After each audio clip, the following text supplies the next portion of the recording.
Blood-Red Polar Night by Lyshyn. The sun skimmed the horizon like a dying ember that refused to go out quietly. It didn't rise so much as it hovered, an exhausted coin pressed against the rim of the world, casting a bruised copper light across the ice flats. At Outpost E9, people watched it the way sailors watched a sinking ship, silently, with their hands tucked into pockets, pretending they weren't afraid of what would follow. Dr. Elias Hale stood apart from the others, shoulders hunched inside a parka that made him look larger than he was.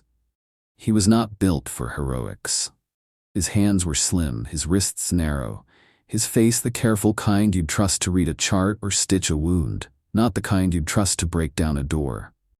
But his eyes stayed fixed on the sun with the same steady attention he gave microscope slides, as if he could catalog this last daylight into something safe and measurable. Someone behind him laughed too loudly, and it died quickly in the cold. The sound didn't travel far. Nothing did. Even voices seemed reluctant to move in this place, as if the air itself was holding its breath. "Last chance to prove the sun exists," a mechanic named Brant said, trying to sound casual. Hale managed a smile that felt like borrowed clothing. "It exists," he replied, and then, because he couldn't help himself, added, "for the moment." The others turned away first. They had chores to do, locks to check, generators to fuel. They carried superstition like a private talisman, touching metal, spitting into snow, muttering about bad luck and long nights. Hale watched them go, and then watched the sun flatten further until it was a thin line of light, a wound closing. When it finally slipped below the ice horizon, it did not feel like evening. It felt like an ending. The station's floodlights snapped on, harsh and white, painting the snow in clean, false daylight. Beyond their reach, the world became a featureless black. The sky was not a canopy, but a void. Too large, too empty, too patient. Hale turned toward the outpost, and for an instant he imagined that the darkness wasn't simply absence of sun. He imagined it was something that had been waiting. Outpost E9 was a blunt slab of steel and insulated panels anchored into the ice like a stubborn thought. It had no charm, no elegance, only function. A place designed for survival, not comfort. A place that looked like it had been dropped from a great height and decided to stay. Hale had arrived 2 days earlier by cargo sled, half asleep from the long flight and the longer drive. The first thing he noticed was the smell: metal, diesel, and something faintly chemical, like old disinfectant. The second thing was the sound, a constant mechanical hum beneath everything, the station's heartbeat. On his first walk through the corridors, he'd counted doors without meaning to. He counted because counting made spaces feel smaller, because numbers could be held in the mind like stones. The outpost had 19 doors on the main level, 4 on the lower maintenance deck, and 1 sealed hatch marked with red paint and a warning label that had been scratched until the letters blurred. "What's behind that?" he'd asked, pointing. Brant had glanced at it, and then looked away too quickly. "Old access," he said. "Ice shift messed the tunnel. Doesn't go anywhere now." Hale had nodded, but the way Brant's hand had lingered near his chest, an unconscious gesture like warding off a curse, stayed with him. The third thing Hale noticed, the thing he hadn't mentioned to anyone, was the sensation that the station was listening. Not in a mystical way, not at first. More like the way a building settling at night can mimic footsteps, or a pipe can make a sigh. But here, the little noises carried intention. A creak that happened only when someone stopped talking. A click behind a wall that sounded too much like a tongue against teeth. The vents breathed warm air, yes, but sometimes they breathed cold. On his first night, he'd woken at 3:12 to the sound of something tapping on the outer wall. Soft, irregular, like fingernails. When he pressed his ear to the metal, it stopped. When he stepped away, it began again. Farther down the corridor, as if whatever it was had moved, he told himself it was contraction and expansion, metal and cold, physics, simple. But he slept with his lamp on. Elias Hale's strengths were quiet ones. He had never thrown a punch in his life. His victories had always come from persistence, pattern recognition, and the stubborn refusal to accept easy answers.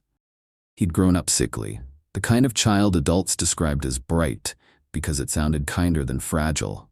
When other boys learned how to hit, he learned how to read. When others built muscle, he built maps inside his head. In graduate school, he'd made a reputation for being unshakable in the lab. He could sit through 12-hour shifts, hands steady, eyes unblinking, chasing anomalies most people dismissed. Not because he was brave in the cinematic sense, but because fear to Hale was a variable, something that could be studied, named, reduced. Now he stood in a place where fear had no edges, where the darkness didn't end at dawn, where the nearest hospital was a flight away, and weather could turn the sky into a locked door. He had come to E9 for the ice cores, for the data, for the chance to work where conditions preserved time like a sealed jar. They drilled into ice that had held ancient air, ancient dust, ancient stories the world had forgotten. He trusted ice. Ice was honest. It held what it held. It did not invent. His colleagues, though, treated the ice with something like reverence. "There are old things down there," the cook, Lena, had said on his second day, sliding him a mug of coffee that tasted faintly of metal. Old things. My grandmother used to say the North keeps what it eats." Hale had smiled politely. "Your grandmother sounds poetic." "She wasn't," Lena replied. "She meant it." He tried to laugh, but it came out thin. Lena didn't laugh back. He found his comfort in routines, labeling samples, calibrating instruments, writing neat notes. He wrote with a mechanical pencil because ink froze.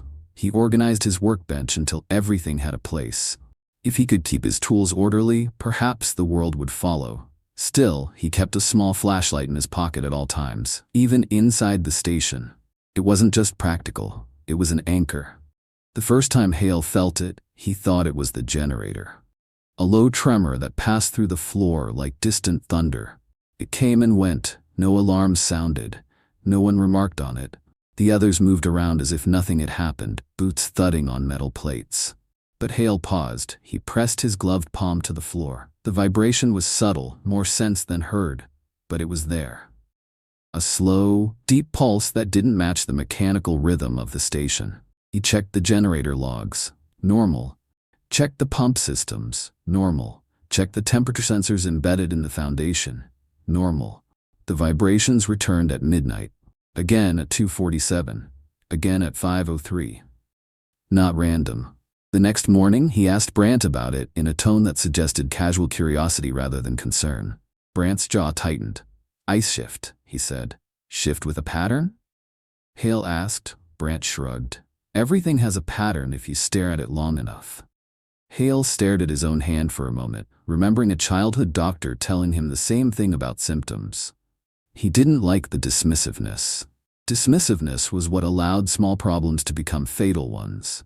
He placed a vibration sensor on the lower deck and wired it into his laptop. It recorded frequencies, amplitude, timestamps.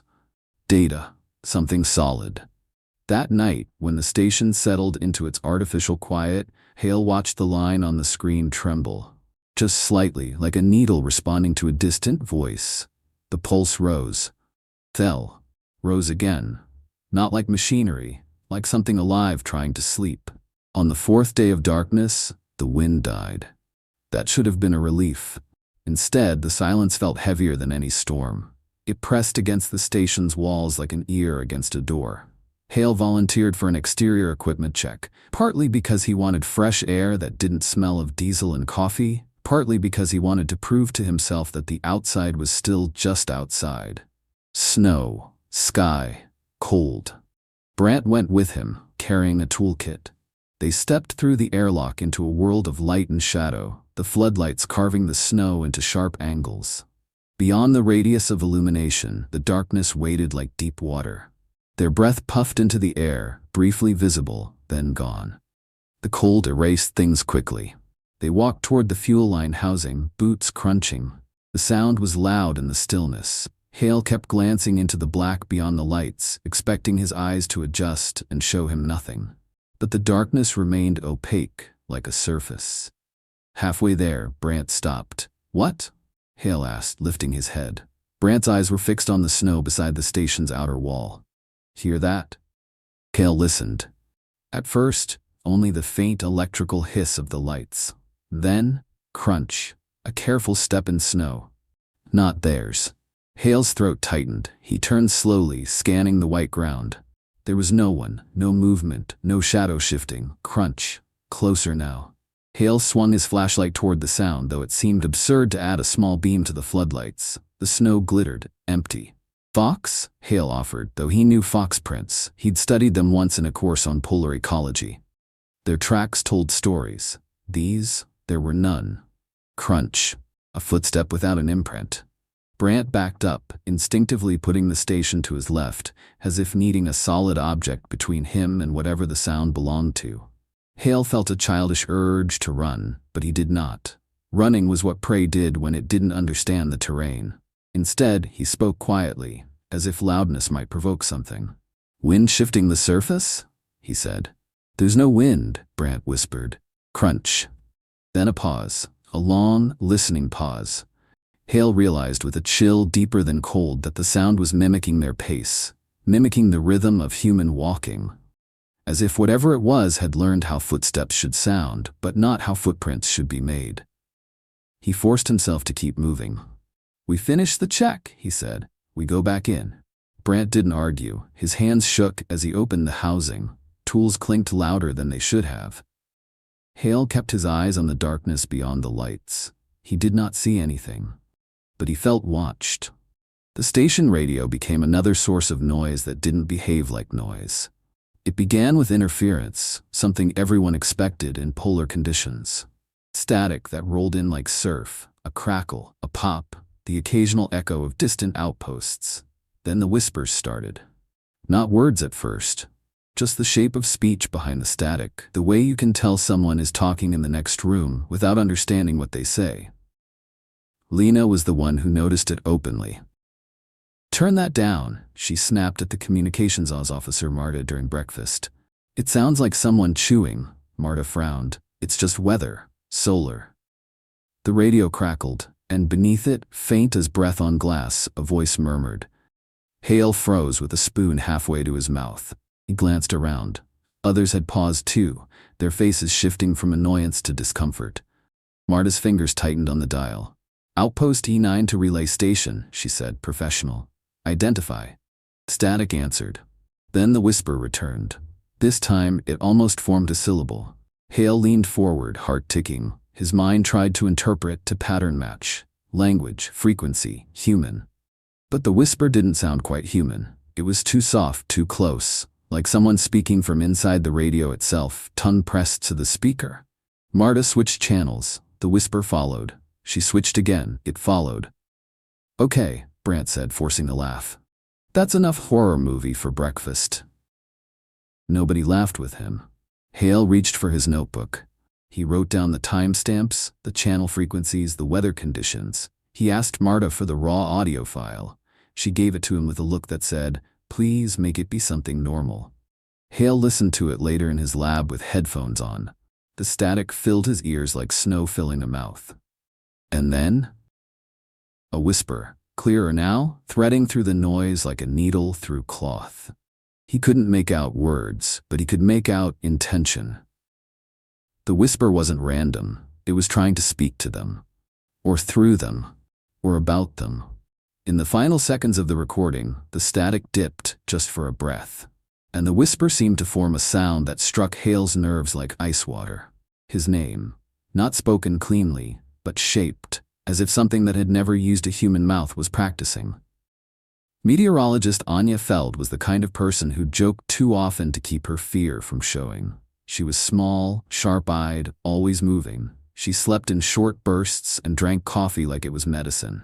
Hale liked her because she respected data the way he did. When Anya didn't show up for her shift, Hale assumed she'd overslept. It happened. The schedule was brutal. The dark made time slippery. Marta tried calling her room. No answer. Lena knocked, then pounded.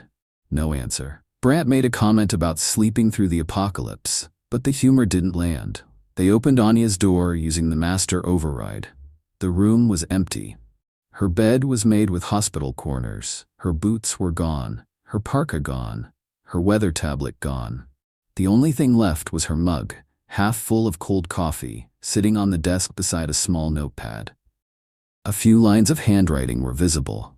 Hale leaned in. The words were hurried, messy. Anya's handwriting when she was nervous. Something is wrong with the sky. The readings are too clean, like it's not weather, like it's waiting. Hale's skin prickled. He looked at the window. Beyond the station's thick glass, darkness sat like a lid. They searched the station, storage rooms, maintenance corridors, the lower deck. They called her name into vents, into stairwells, into the airlock. No reply. Finally, Brant said what no one wanted to say. She went outside. But she'd log it, Marta argued. She always logs it. Hale found himself staring at Anya's mug as if it might answer. It didn't. They checked the airlock logs. Someone had cycled the outer door at 0258. Anya's access code. The wind outside had been minimal. Visibility decent under floodlights. If she'd gone out, she should have come back quickly. Unless she didn't want to. Unless something had called her. Hale felt the urge to blame a rational culprit. Depression, panic, accident. Something that fit inside known categories. But then he remembered the footsteps in the snow without prints. And the whisper threading through static like a voice learning names. He wrote Anya's disappearance into his notebook with a hand that didn't quite feel like his own. Subject, Feld A. Status missing. Time last recorded, 2:58. Hypothesis, external lure, auditory, cognitive. He paused, then added a word he didn't want to write. Predation. 2 days after Anya vanished, the drilling team brought up their newest ice core. It should have been routine. A cylinder of ancient ice sealed and labeled, containing air bubbles older than civilization. Hale had been excited for it, the way he always was. Old ice was honest ice. But the moment the core was unwrapped on the lab table, Hale knew something was wrong. Embedded in the ice, suspended as if time itself had chosen to display it, was a dark smear. At first he thought it was mineral sediment. Then he saw the shape. A thin line, branching. A vein. Is that organic? Lena asked, hovering at the lab door. She never came into the lab unless something felt wrong. It can't be, Brant said. This core is from, what, 200 meters? That's ancient. Nothing survives that. Hale leaned closer, lamp angled. The dark line looked like frozen blood. Not red, not in this light, more like black wine trapped in glass. He took a sample from the edge, melted it carefully, tested it. The results didn't align with anything he'd studied. The liquid was not simply blood. It had unusual protein structures, unusual clotting properties. It reacted to warmth in a way that resembled alertness. As if it wasn't dead matter.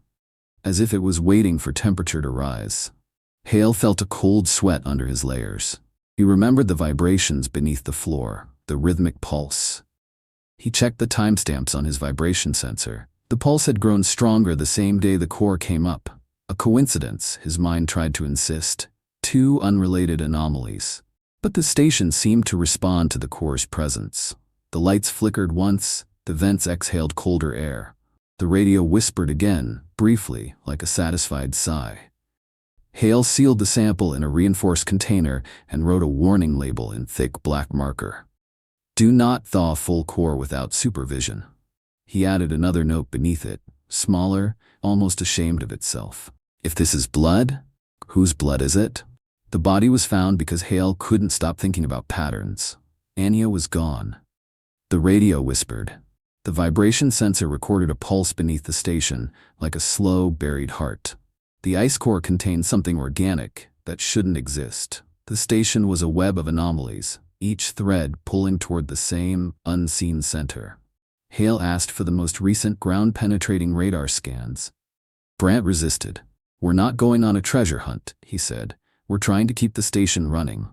We're trying to keep people alive, Hale replied, surprising himself with the firmness of his voice.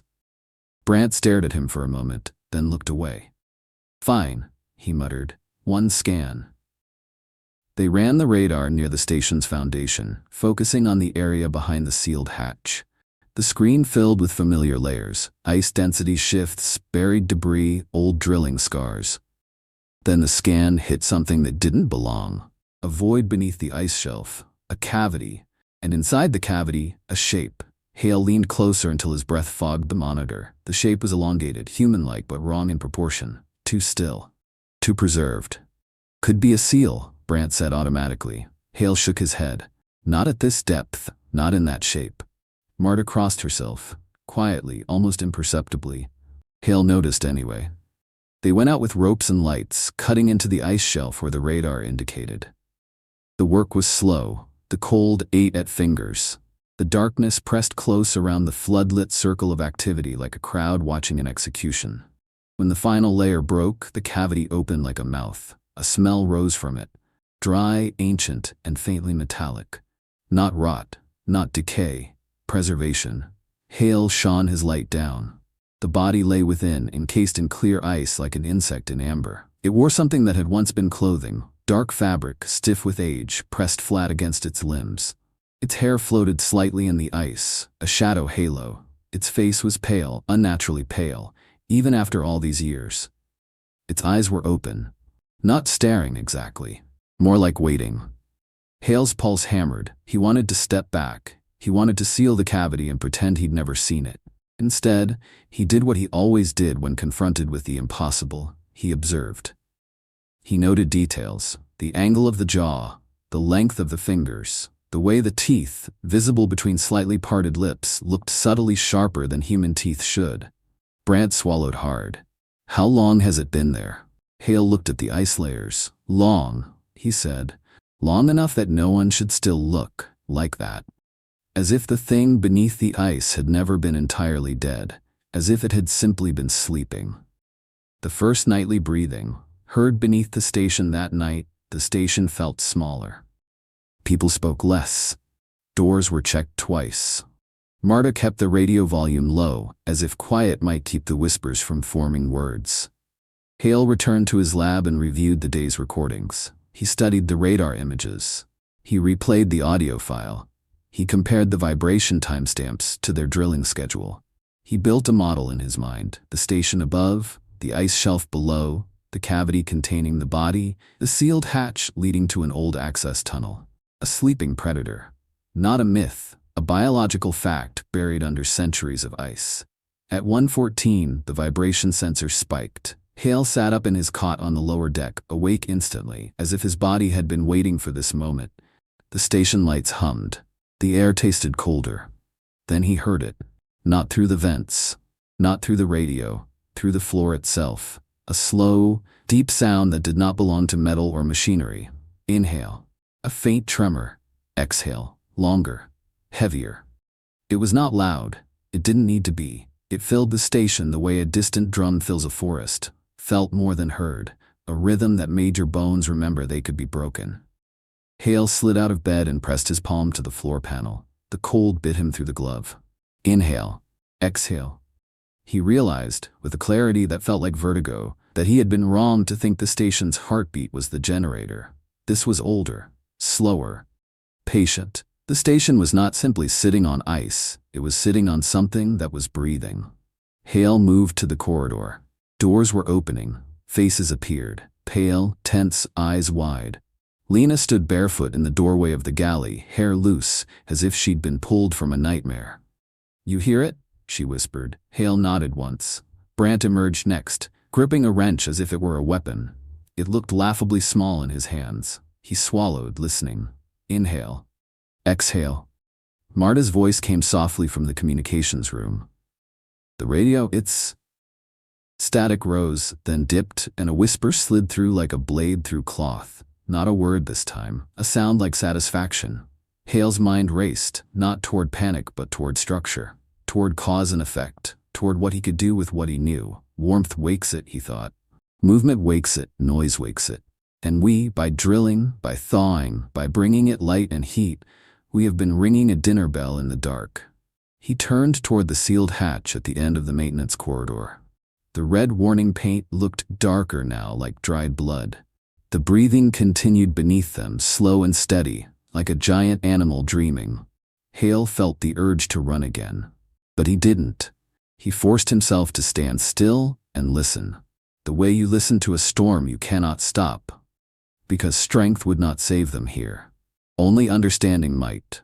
And somewhere under the ice, In a cavity that had been sealed by time, something was awake enough to breathe. Something that had waded through centuries of darkness. Something that now knew there were warm bodies above. Hale went back to his room and wrote a single line in his notebook. The pencil scratching loudly in the quiet. If it breathes, it lives.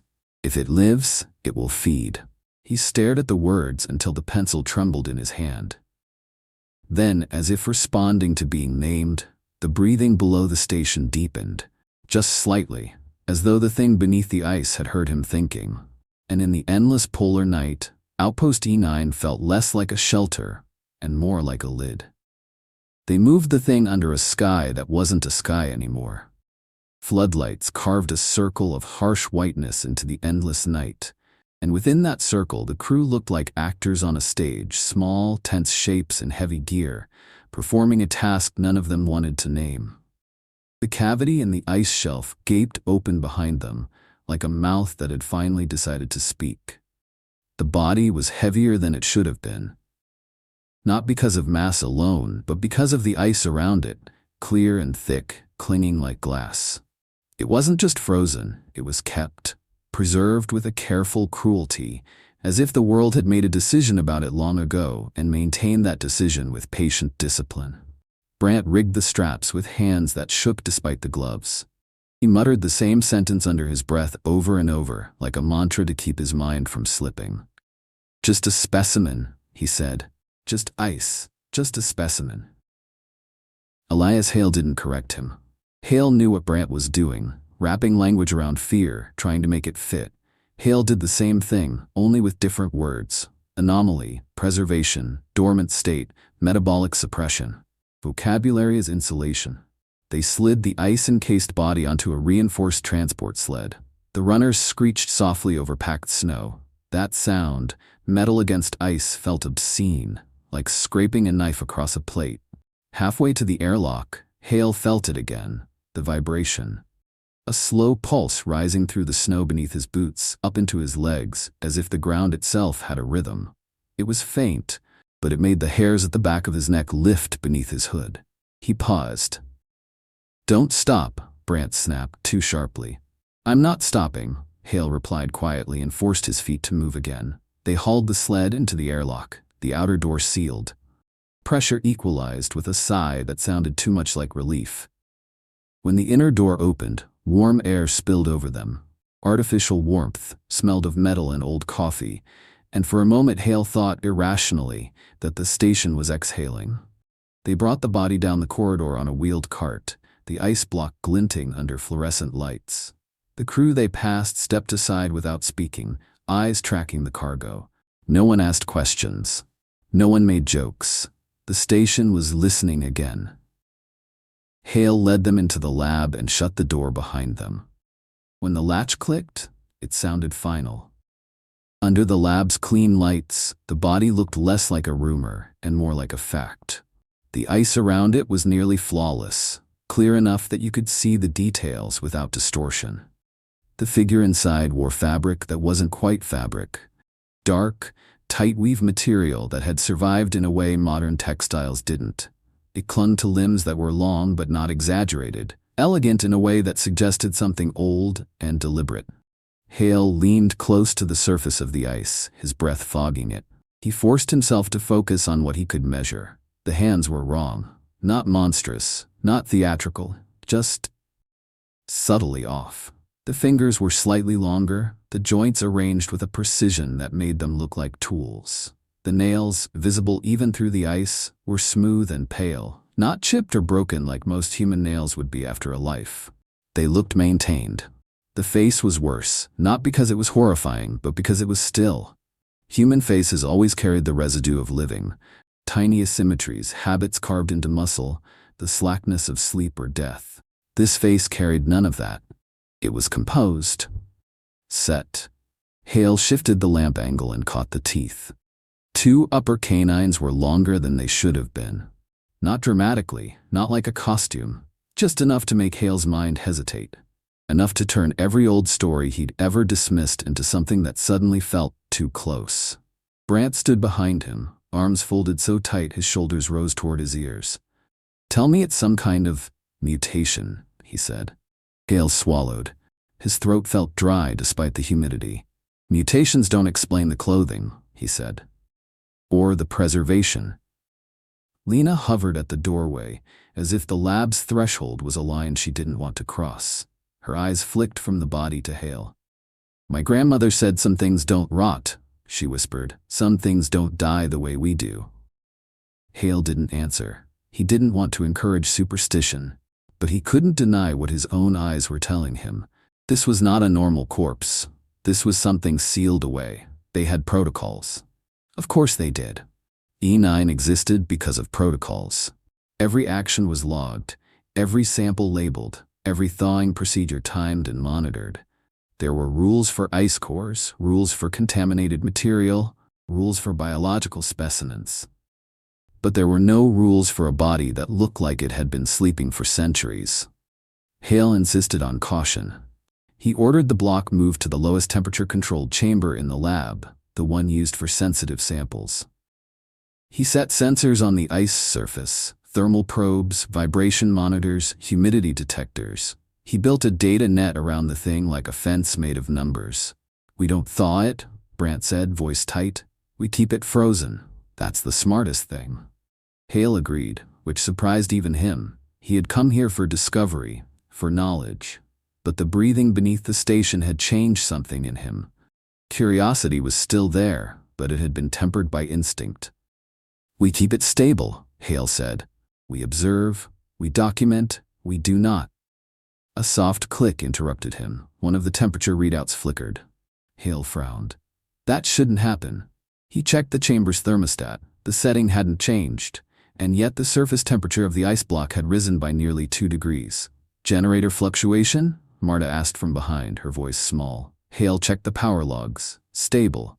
He checked the lab heaters. Normal. Then he leaned close to the ice and felt it. Faint warmth, not from the room, but from within. As if something inside the block was producing heat. Slowly, quietly, on purpose. Move it back to storage, Brant said immediately. Hale shook his head, though the urge to agree clawed at him. If we move it now, we risk cracking the ice, he said. If it fractures, a second sensor chirped. The temperature rose again, not random, not environmental. The ice was thawing, not because of the station, but because the thing inside was waking. Hale's stomach tightened. He forced himself to speak calmly. Seal the chamber, he said. No one opens this door without me. Log every change. Lena took a step back, as if the body could hear her fear. It's hungry, she said. Hale wanted to tell her that hunger was a biological concept, a metabolic signal, but the word fit too well. Hale wrote because writing made chaos behave. He opened his field journal and began to document everything with the neat, controlled precision that had carried him through every crisis he'd ever faced. Day 7 of polar night. Subject recovered from ice shelf cavity. Observations: preserved body in clear ice matrix. Clothing atypical. Teeth atypical. Behavioral anomaly. Internal heat generation. He drew diagrams, the body's position in the ice, the chamber layout, the sensor placement. He noted the times the vibrations beneath the station intensified. He correlated those times with the temperature shifts in the chamber. The pattern that emerged made his skin crawl. When the breathing beneath the station deepened, the body warmed. When the station's radio whispered, the body warmed. When someone walked alone in a corridor at night, Hale proved this by checking motion logs, the body warmed. It was as if the thing in the ice responded to presence, to life, like a predator learning the rhythm of prey. Hale tried to rationalize it. Perhaps the vibrations were structural, and the temperature shift was mechanical. Perhaps the radio interference was solar activity. But the data refused to cooperate with comfort. At Zoo 258, Anya's last recorded airlock cycle, the body's temperature spiked for 30 seconds. Hale stared at the graph until his eyes hurt. He wrote a note beneath it, smaller than the rest. Correlation suggests external stimulus triggers internal response. Possible auditory sensitivity? He hesitated, then wrote what he didn't want to write. Possible awareness. He closed the journal hard, as if shutting the cover could trap the thought inside. Outside the lab, the station hummed, Below it, something breathed. And in the cold chamber behind reinforced glass, something warmed itself like an animal preparing to rise. They didn't have to cut the ice to learn something. Not at first. Hale used a portable ultrasound scanner designed for density analysis. He ran it along the ice block's surface, mapping what lay beneath without breaking the seal. The machine produced ghostly images: bone density, tissue shadows, the faint outline of organs preserved like pale echoes. He focused on the neck and shoulders, the parts most visible through the clear ice. That's when he saw the marks. 2 punctures on the side of the neck, aligned with a precision that made Hale's scalp tighten. Not ragged, not random, not the jagged tearing of an animal. These were clean impressions, evenly spaced, a bite pattern. But the punctures weren't fresh, obviously. They looked old, so old the tissue around them had long since changed, and yet the marks remained. Hale sat back, mind racing. If this thing had been bitten, then it had been prey once, or initiated. He pulled up old medical records, old anthropology texts stored in the station's database. He searched for bite mark spacing in ancient remains. He searched folklore too, carefully, privately, as if embarrassed to be doing it. He found references in scattered places. Not proof, not certainty, but enough to make the world feel less stable. Stories from Arctic communities about the white-eyed sleeper that fed during long nights. European accounts from centuries ago describing the kiss of winter and teeth that left symmetrical marks. Hale knew better than to treat stories as data. But he also knew that stories often grew around real dangers. He wrote in his journal, bite marks present on subject, symmetrical puncture spacing, 2.8 centimeters, not consistent with known predators. Implication: subject previously attacked by similar organism or belongs to same species. He stared at the word species until it stopped feeling like science and started feeling like a door opening.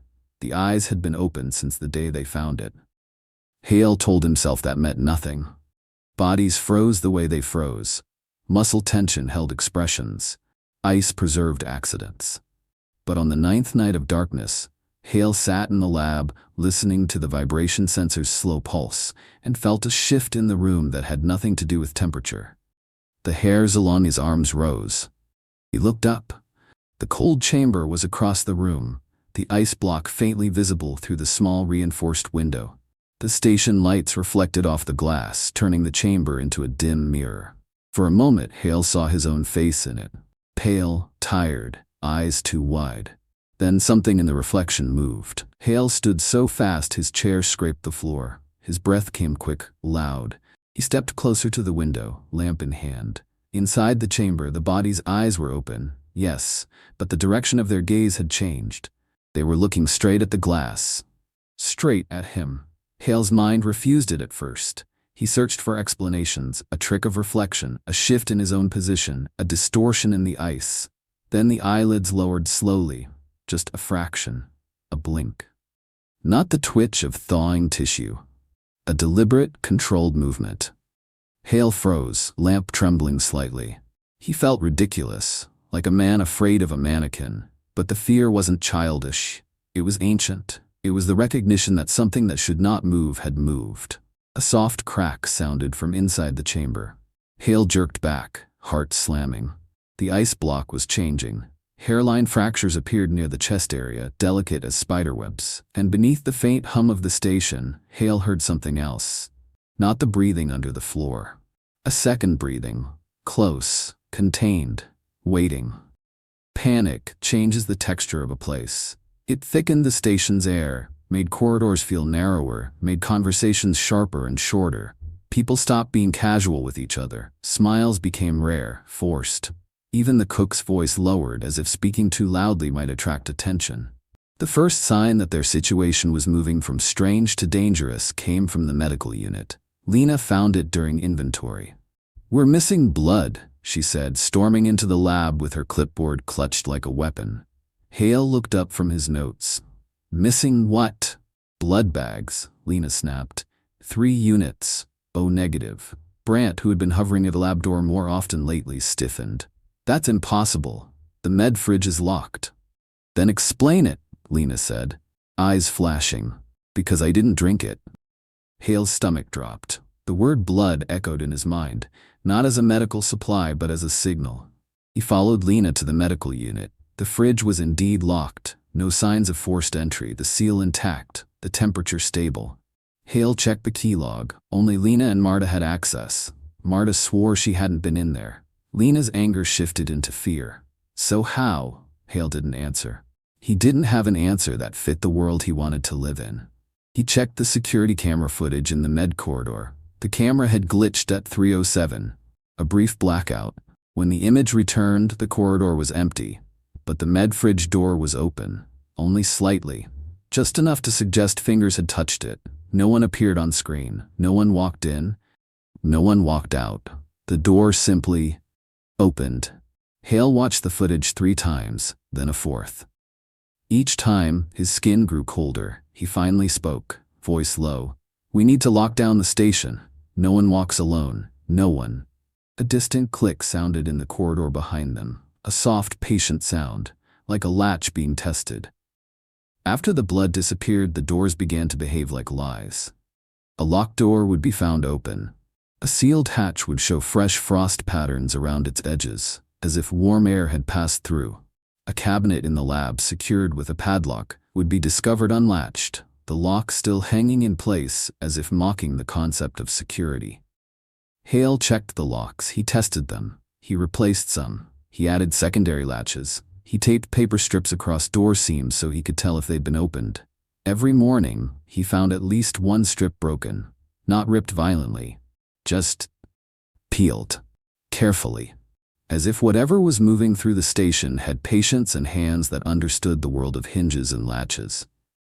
One night, Hale set a simple experiment. He placed flour, just a light dusting, across the floor in front of the cold chamber door. A primitive method, something out of a children's story, but effective. Footprints would show. He went to bed with his flashlight under his pillow and the vibration sensor graph flickering on his laptop. At 4:12, he woke to a faint sound in the corridor. Not footsteps, a soft scrape, like ice against metal. He held his breath, listening. The station's hum continued. Then, very faintly, he heard something that sounded like a sigh, but not from vents. From the lab. Hale didn't move. He didn't dare. He waited until the sound stopped. In the morning, he returned to the lab, pulse tight. The flour was disturbed. Not by boots, not by animal paws, by something that had moved without pressing weight. A smooth drag through the powder, like a shadow sliding across the floor. And the cold chamber door, still sealed, had a thin line of frost along its edge, as if something warm had been near it for a long time. Hale stared until his eyes watered. He wrote one sentence in his journal. "It is learning the station. It is learning us." 2 days after the blood went missing, they found someone. Not Anya. Someone else. A technician named Silas, one of the quiet ones who usually worked maintenance and avoided the group. He stumbled into the main corridor just after shift change, face pale, eyes wide, breathing too fast. He was trembling like a man with fever, but his skin was cold. Marta grabbed him by the shoulders. "Silas, where have you been?" "We've been." Silas jerked away as if touch burned. "Don't," he whispered. "Don't touch me." Hale approached slowly, hands visible, voice soft. "Silas, talk to me." Silas's gaze flicked to Hale, then past him, as if he expected something behind Hale's shoulder.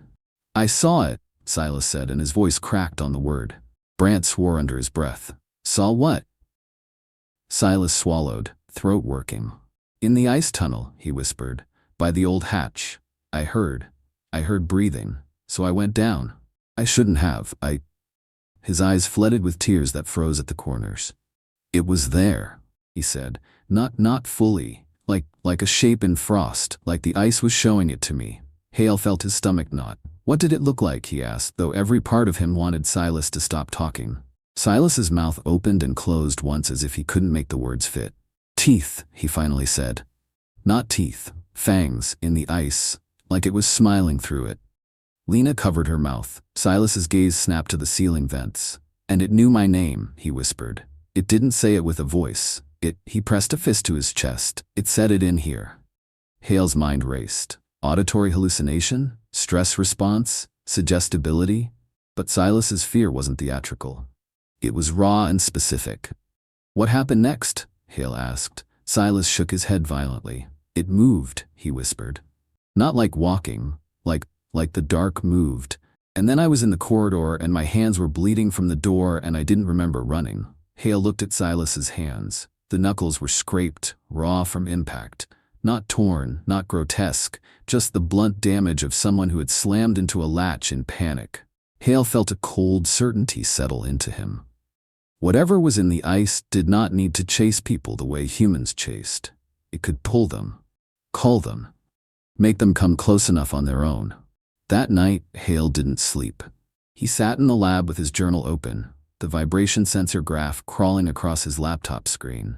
The pulse beneath the station was stronger now, steadier, like a heart gaining confidence.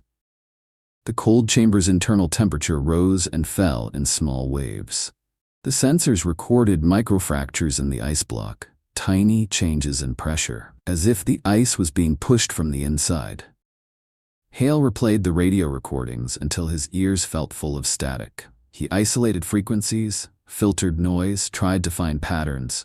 The whisper always lived just under the threshold of understanding, close enough to tease, too far to grasp. And then he noticed something that made him stop breathing. The whisper wasn't random in timing. It happened most often when the cold chamber warmed, as if the creature's waking presence bent the station's signals. As if the radio wasn't receiving a message from outside, but leaking something from within. Hale turned his chair slowly and looked at the chamber window. In the dim lab light, the ice block was a pale shape. The face inside was turned toward the glass again. Watching. Not with hunger alone, with interest. Hale forced himself to speak, though no one else was in the room. "You're not dead," he whispered, and the words felt foolish the moment they left him. But the air in the lab seemed to tighten, as if it had been waiting to hear that truth. Hale's mind assembled the pieces with reluctant precision. The body's internal heat generation, the blink, the missing blood, the unlocked doors, the footsteps without prints. Silas hearing his name, Anya's disappearance at the exact moment the body warmed, the breathing under the station, dormancy, hibernation.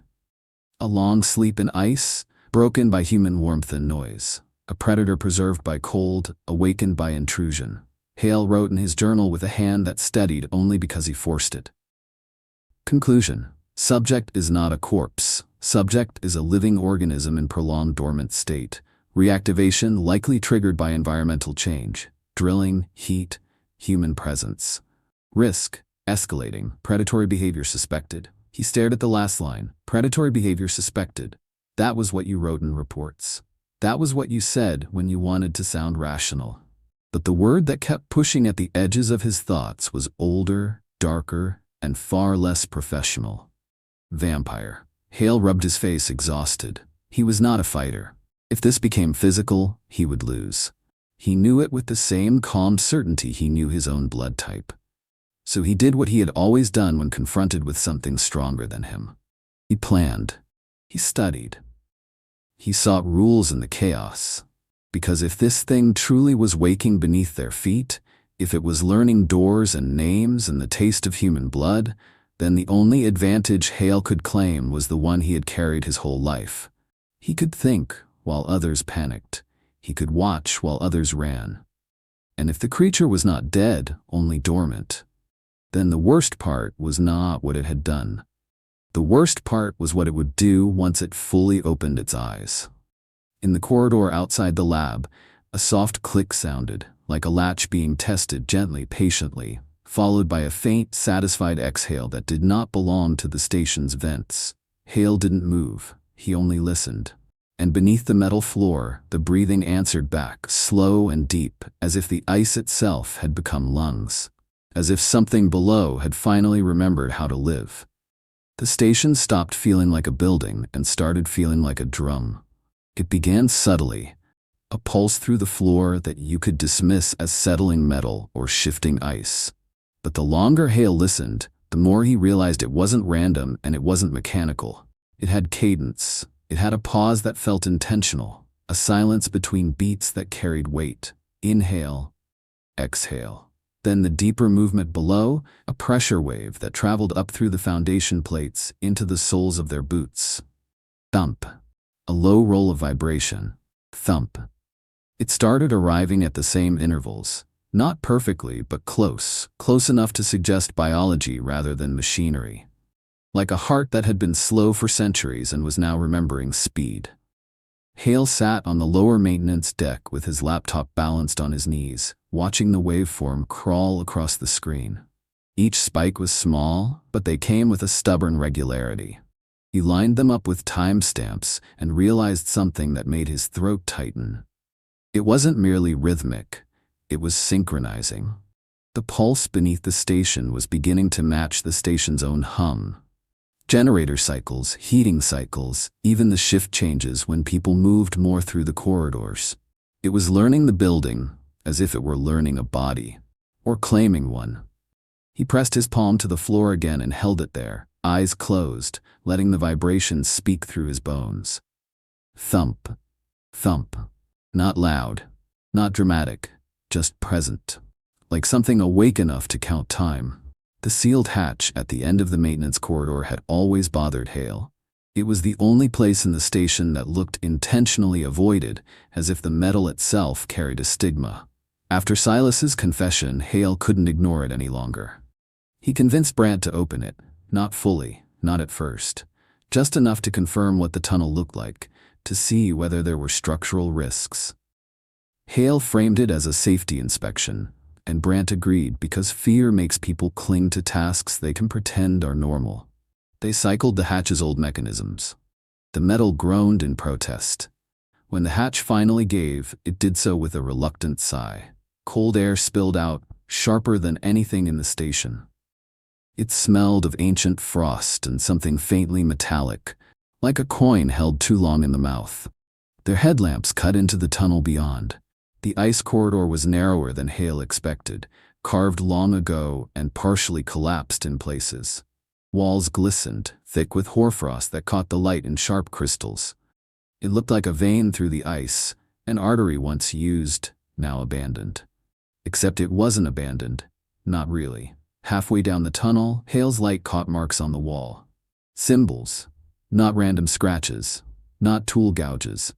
Carvings. They were shallow but deliberate, repeated patterns etched into the ice, circles with lines through them, forked shapes like antlers, spirals that ended in sharp points. Brant stared at them. "That wasn't us," he said, voice hoarse. Hale leaned closer, careful not to touch. The ice around the carvings was slightly clearer, as if the marks had been made recently enough that frost hadn't fully reclaimed them, or as if something warm had traced them. He photographed each symbol. He measured their spacing. He mapped them along the tunnel wall like a language. The worst part wasn't that they existed. The worst part was that they formed a trail leading deeper, like signposts, like a warning, or a welcome. It happened without alarms, without dramatic sirens or flashing lights. Just a sound, small and wrong in the quiet belly of the station, a crack thin as a bone snapping. Hale was in the lab when he heard it. His head snapped up, heart hammering. For a moment, the station's hum felt too loud, too bright. He moved toward the cold chamber window. The ice block was spiderwebbed with fractures, and the body inside was not as still as it had been. It took Hale a second to understand what he was seeing, because his mind resisted the idea. The creature's chest, barely visible under the dark clothing, rose. Not much, but it rose. A breath. Then another. The ice around its mouth fogged faintly, a ghost of warmth that shouldn't exist in that temperature. Hale staggered back, blood roaring in his ears. He reached for the emergency shutdown panel, hands clumsy. His training screamed at him to preserve specimens, to maintain control, to follow procedure. But another voice, older, less educated, hissed a simpler truth. Get out. Before he could decide, the chamber door latch clicked. Hale froze. He hadn't touched it. The latch clicked again, slower this time, as if fingers were testing it from the other side. Then the door opened. Not wide, just enough for cold air to pour out in a sudden wave that made Hale's breath catch. The lab temperature dipped instantly. Frost formed on metal surfaces, creeping like mold. The ice block inside shifted with a dull scrape. A hand pressed against the fractured ice, pale fingers pushing through cracks like roots forcing their way through soil. Hale's legs wanted to run, his mind wanted to watch. Terror locked him between those impulses. The ice gave with a wet sound. The creature stepped out. It moved without hurry, without wasted motion. Its clothing clung to it like skin. Its face was calm, almost serene, as if waking was not alarming but expected. Water dripped from its hair and shoulders, pattering onto the floor. Hale's mouth opened, but no sound came out. The creature turned its head toward him slowly, and smiled. Not with cruelty, not with joy, with recognition, as if it had been waiting to see him up close. Then the lab door slammed open behind Hale. Marta burst in, breathless. "Hale, Brant says the tunnel." Her eyes fell on the creature, time fractured. Hale saw Marta's expression shift from confusion to horror, saw her body react before her mind could catch up. She backed away, raising one hand as if to shield herself. The creature's head tilted, listening to her heartbeat like music. In a blink, too fast for Hale's eyes to track, it crossed the room. Marta didn't even scream properly. The sound that came out of her was small, cut off. Hale saw only a blur of motion and a sudden bloom of red against Marta's collar. The creature pressed its mouth to her throat with clinical precision. Marta's knees buckled. Hale forced his body to move. He grabbed a metal stool and threw it, not to hit, but to distract. It clanged off a cabinet. The creature didn't flinch. It didn't need to. Marta's eyes rolled back as if the room was tilting away from her. Hale stumbled toward the emergency lever near the door, hands shaking, mind screaming. He slammed it down. The lab's lockdown shutters began to descend with a mechanical whine. The creature looked up at the sound, annoyed, not afraid. It released Marta. She crumpled to the floor, hands clutching her throat. Blood seeped between her fingers in thin lines. The creature moved again, faster than thought. It slipped under the descending shutter like a shadow beneath a closing curtain, vanishing into the corridor before the door could fully seal. The shutters locked with a final clang. Silence dropped like a heavy cloth. Hale stood shaking in the fluorescent light, staring at Marta on the floor, her breath shallow and wet. She looked at him, eyes wide, and mouthed a word he couldn't hear. Hale knelt, hands trembling, trying to staunch the bleeding with sterile gauze. His mind raced, pressure, clotting, airway, shock. But beneath all the clinical thought, a colder realization grew. It had escaped. It was in the station. And it had fed. After they stabilized Marta, barely, Hale stopped thinking like a researcher and started thinking like prey that had learned to count. He didn't have strength. He didn't have weapons that could match something that moved like a blink. He had only information, and the stubborn discipline to gather it while others panicked. He pulled the station's internal sensors, temperature maps, motion detectors, pressure changes and vents. He overlaid them with the times the vibrations spiked. He created a timeline of the creature's path. It moved through cold corridors and avoided the warmest rooms. That was unexpected. If it craved warmth, why avoid it? Then Hale noticed the pattern. It avoided warmth that was constant. It approached warmth that moved. A human walking alone created a shifting heat signature, an easy track. A room full of people created chaotic warmth, harder to isolate, harder to hunt without exposing itself. So it did what intelligent predators did. It waited. It listened. Hale marked each instance of odd temperature drops, brief cold blooms like the lab incident. The creature carried cold with it, or drew heat from the air. He wrote calculations in the margins of his journal. Speed estimates based on camera frame gaps, likely routes based on vent access, time to target predictions. Brant watched him with hollow eyes. "You're doing math," he said, voice cracking. "While it's out there." Hale didn't look up. "If I can predict it," he whispered, "I can avoid it. And if you can't?" Hale finally met Brant's gaze. "Then we become food." Brant flinched as if slapped. Hale didn't feel brave. He felt thin, fragile, terrified. But fear could be shaped into strategy. And strategy was the only weapon he had. Hale hated the word vampire. It dragged him out of science and into stories. But stories had roots. Even the oldest myths often grew from patterns people couldn't explain. He pulled every archive file he could access: anthropology notes from previous expeditions, folklore compilations, incident logs from abandoned outposts. He searched for terms like winter sleeper, blood sickness, night eater, white-eyed. The results were scattered, unreliable, half myth, half rumor. And yet the similarities made his skin crawl. In a decades-old report from a different station, a researcher had written about sounds beneath the ice like breathing, and crew members drawn outside at night by voices on the radio. The report ended abruptly. The station had been evacuated due to structural instability. No further details. In an Inuit legend recorded by a missionary, Hale found mention of a thing that drinks warmth and walks in silence until it tastes your name. The text was dismissed as superstition by the writer, but Hale felt a cold pressure behind his eyes as he read. He began forming a hypothesis he didn't want to own. This creature was adapted to the polar environment. It didn't need sunlight. It didn't fear cold. It used cold. It used darkness. Perhaps it fed differently here, slowly, conservatively, as if winter itself was part of its biology. A polar vampire wouldn't be a theatrical aristocrat in a cape. It would be something older, lean, patient, efficient. A predator built for long nights. They couldn't perform a full autopsy. Not on the creature, not now, not while it moved through the station like a rumor with teeth. But they had Marta's blood. In the frantic rush to keep her alive, Hale had collected samples, partly out of habit, partly because he needed to understand what the creature had done. Under the microscope, the blood looked wrong. Red cells clumped in strange formations, as if reacting to an unseen chemical. Plasma showed crystalline structures forming at temperatures where it shouldn't.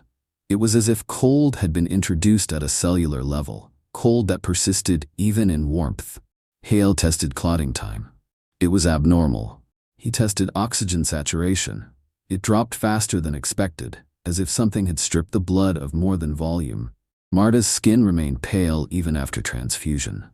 Her lips had a faint bluish tint. She drifted in and out of consciousness, whispering fragments, static words that didn't make sense. Once, when Hale leaned close, she whispered a sound that made his stomach turn.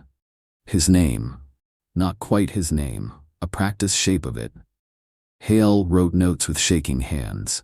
Victim blood shows cryocrystallization, possible enzyme introduced via bite. Suspect, anticoagulant plus metabolic suppressant. Effect, rapid weakness, reduced resistance, easier feeding. He stared at Marta, sleeping in the med unit with gauze at her throat. The bite marks were clean, too clean. And Hale realized something else, something colder than the air. It hadn't killed her. It had taken what it needed and left her alive. A predator that leaves prey alive is not merciful. It is farming. The first proof came when the lights failed. It happened during a routine generator maintenance, a brief power dip. Emergency lights blinked on, dim and red. In the sudden dark, someone, Silas, made a small sound. Not a scream, not even a word, just a sharp inhale of panic. Hale was in the corridor nearby. He heard it and he felt his stomach drop as if gravity had shifted. Because immediately after Silas's inhale came another sound, a soft, eager movement, like fabric sliding over metal. Then silence, then a whisper, so faint Hale almost thought it was his own mind. Here. The emergency lights painted the corridor in blood-colored gloom. Shapes became vague. Corners became mouths. Hale forced himself to stay still, to control his breathing. He remembered what he'd seen in the lab, the creature tilting its head, listening. Not looking, as if eyes were optional, as if sound was the true map. A faint scrape drifted from the ventilation shaft above, a movement without footsteps.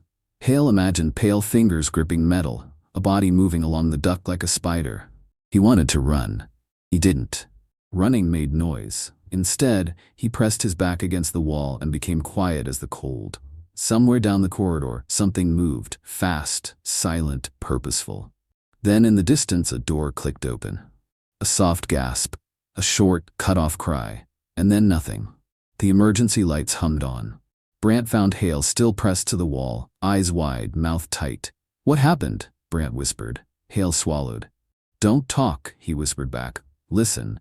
They stood in the red light, holding their breath. Below the station, the heartbeat pulse continued. Above them, in the vents, something shifted, as if pleased. By morning, 2 people were gone. Not just missing from their rooms, not just late. Gone the way Anya had been gone, without struggle visible, without noise recorded, without explanation that fit. A tech named Rowan and a drilling specialist named Kaito. Their beds were empty. Their gear, gone. Their last log entries normal. Hale checked the corridor cameras. At 3:16, Rowan walked alone toward the storage bay, shoulders hunched, head down, moving like someone drawn by an errand. The camera caught him passing under a light. For a single frame, a shadow moved behind him, too thin, too quick. Rowan's head tilted slightly, as if he'd heard something. He stepped out of frame. He never returned. Kaito's footage was worse.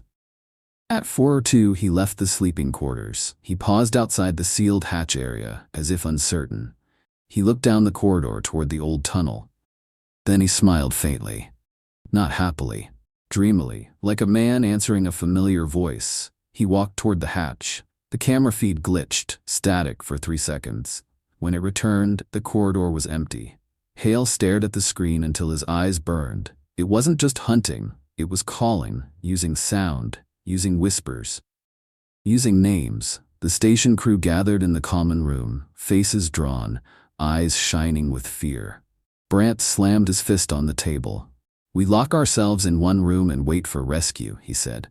Lena shook her head. "Rescue can't fly in a storm," she whispered, "and the storm always comes." Hale listened to them argue and felt something colder settle in his mind. Waiting would not save them. The creature was patient. It had waited centuries. Hale returned to his lab not because he felt safe there, but because it was the only place he could think. He made a map of the station. Every corridor, every vent, every hatch. He marked where the temperature dipped, where the cameras glitched, where the radio whispered. He plotted the disappearances. A pattern emerged like a bruise spreading under skin.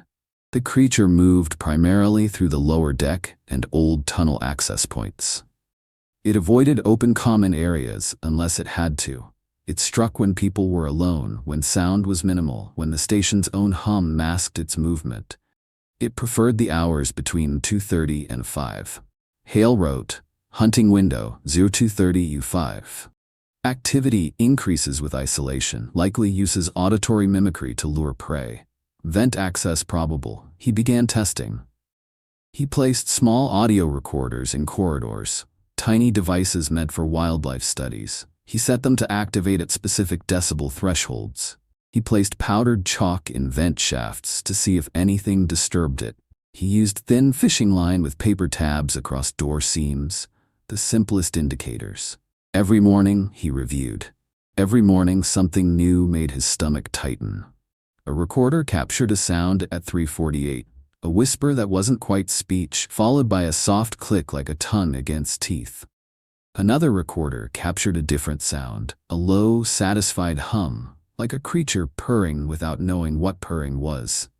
The chalk in one vent shaft was smeared, not by a hand, but by something sliding through, smooth and quick. Hale felt like he was studying a tiger from inside its cage. The data told him one thing clearly. This was not an animal acting on instinct alone. It was intelligent, adaptable. And it was still learning. The final confirmation came from the tunnel. Hale didn't want to go down there. Every instinct screamed no. But instincts without evidence were just fear. And Hale needed evidence like he needed oxygen. He went with Brant and Lena, all 3 tethered with ropes like climbers crossing a crevasse. They moved quietly, lights low, breathing controlled. The tunnel air was colder than before. It bit at the lungs, sharp and dry. Frost glittered on the carved symbols, making them look freshly etched. The deeper they went, the stronger the vibration became. Thump. Thump. Not just beneath the station now. Around them. As if the ice itself carried a pulse. They reached a partial collapse where the tunnel widened into a chamber.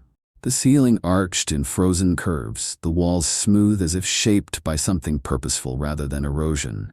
And there, embedded in the ice like trapped memories, were bodies. Not one, many.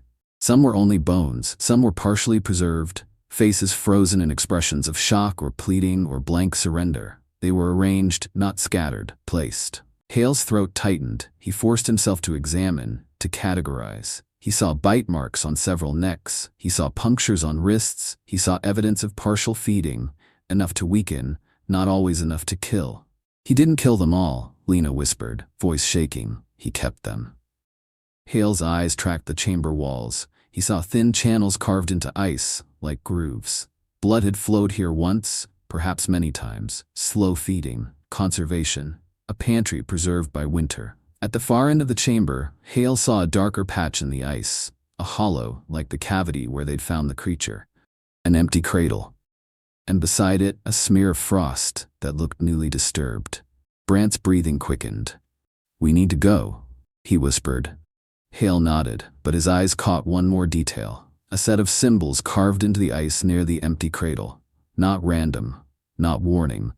They formed something that felt like a sentence. Hale didn't know the language, but he knew the intent.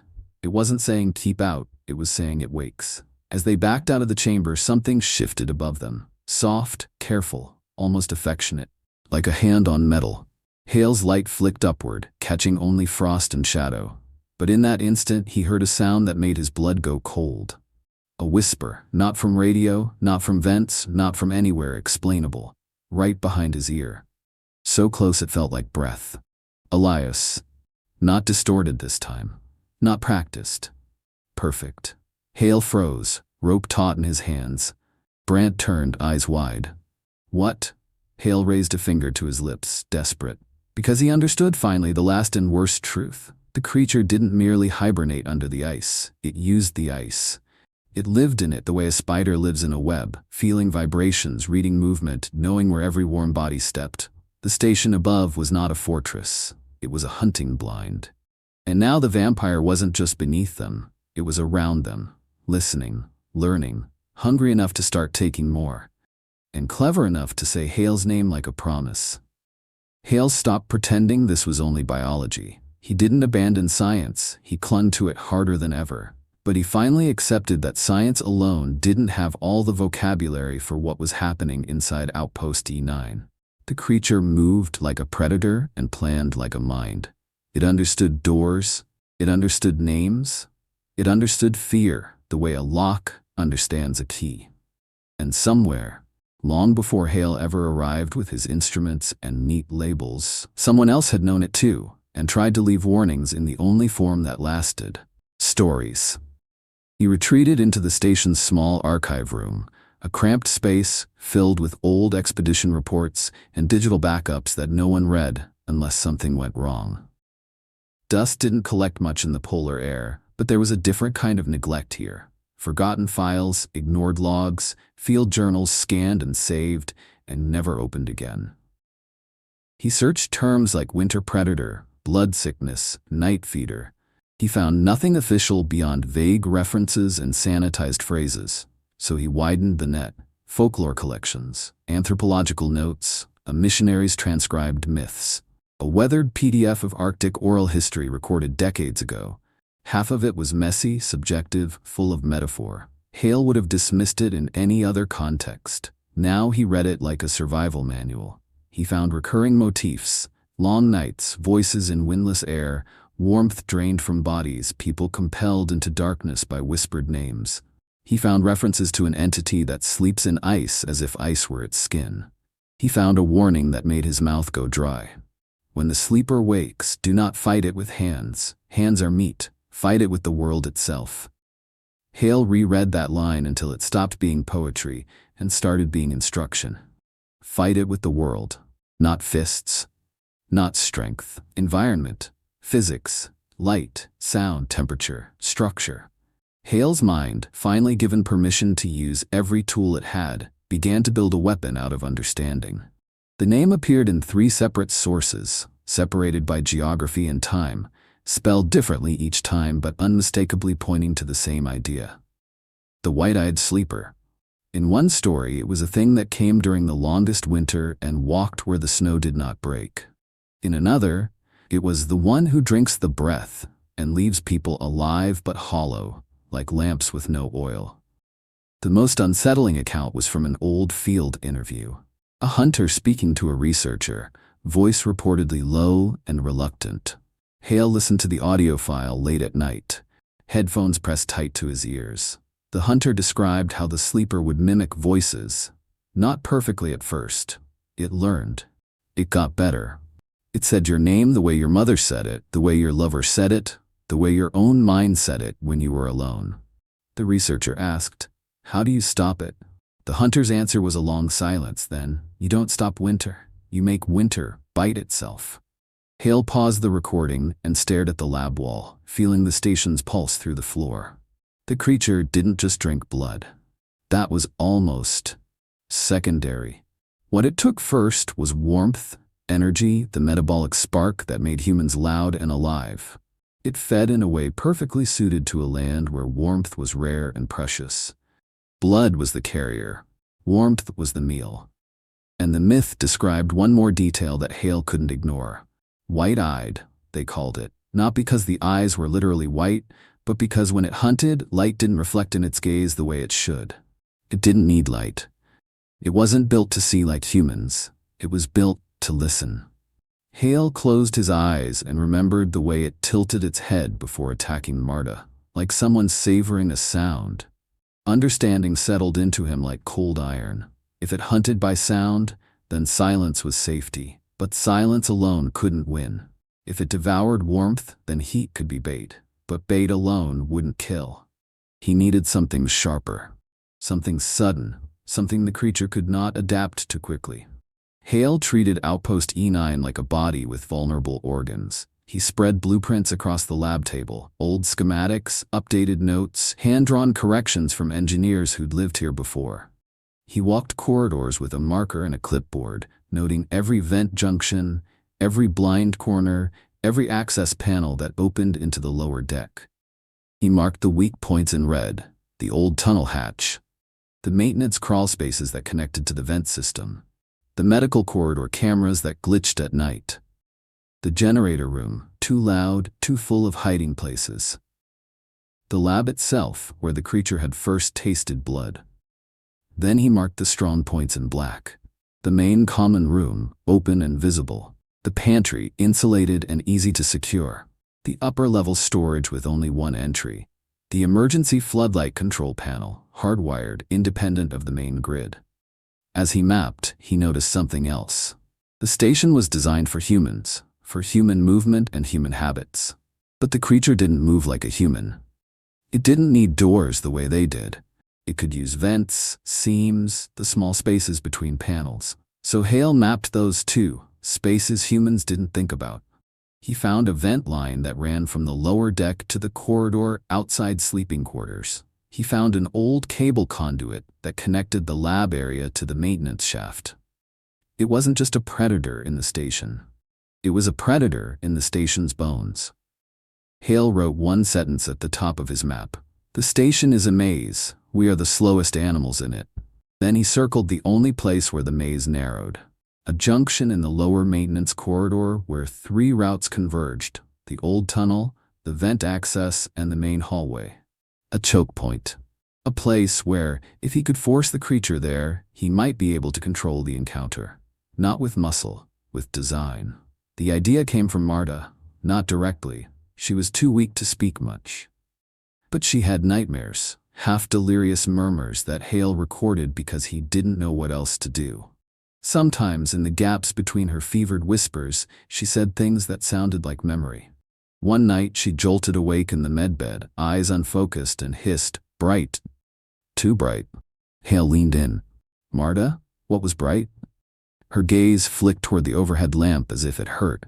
"It didn't like it," she whispered. "Not the lights, not the normal ones, the flash, the—" Her throat tightened and she coughed, wincing. Hale understood immediately. Not continuous light, not the station's floodlights. Those were predictable, steady, constant, easy to adapt to.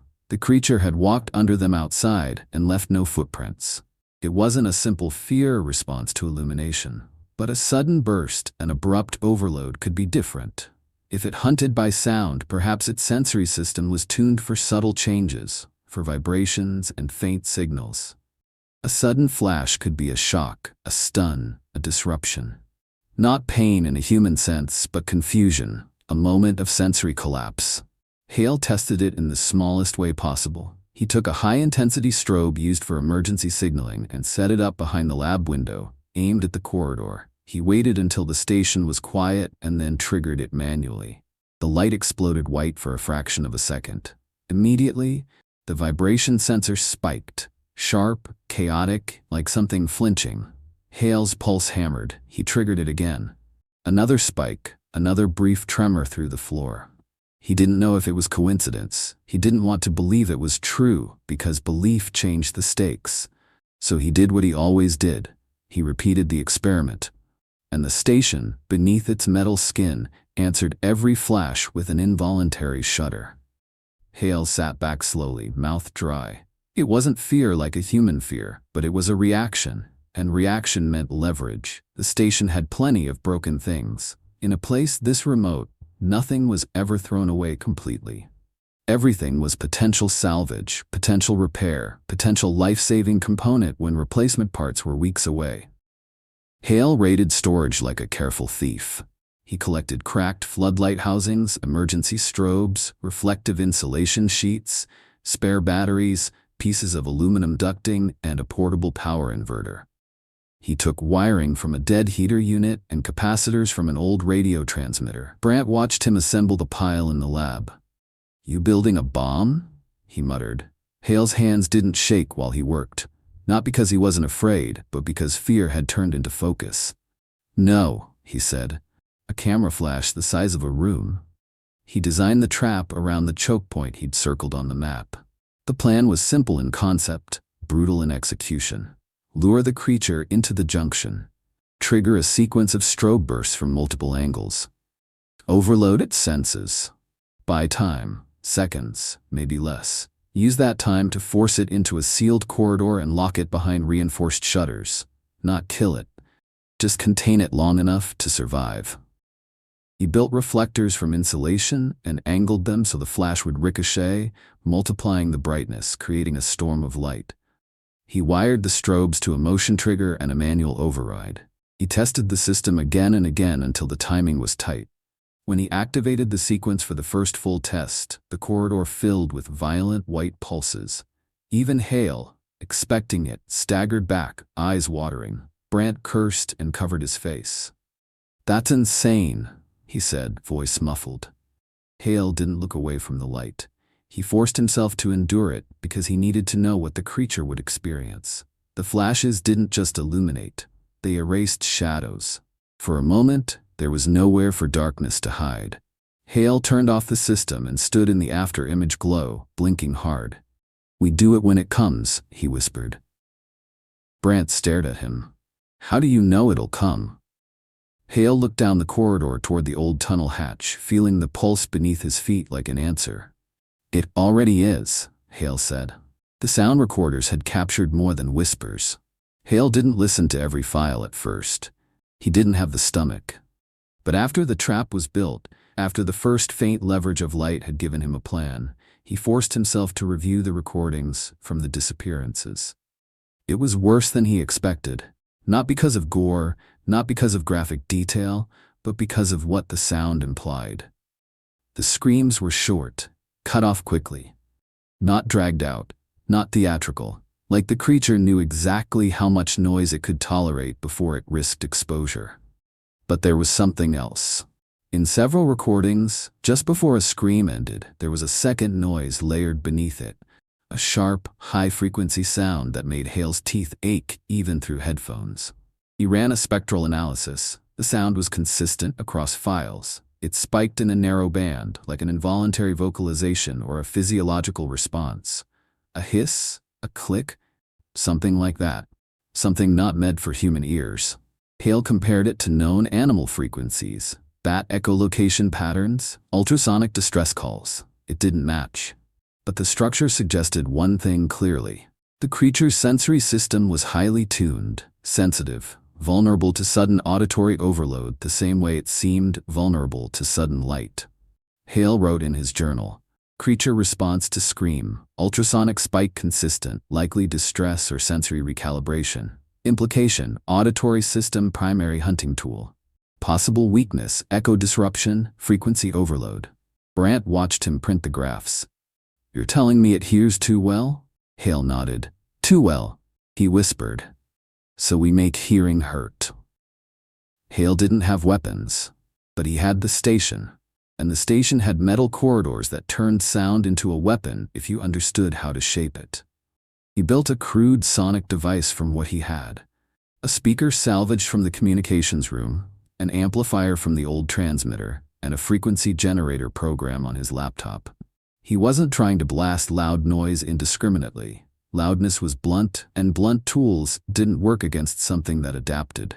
He wanted precision.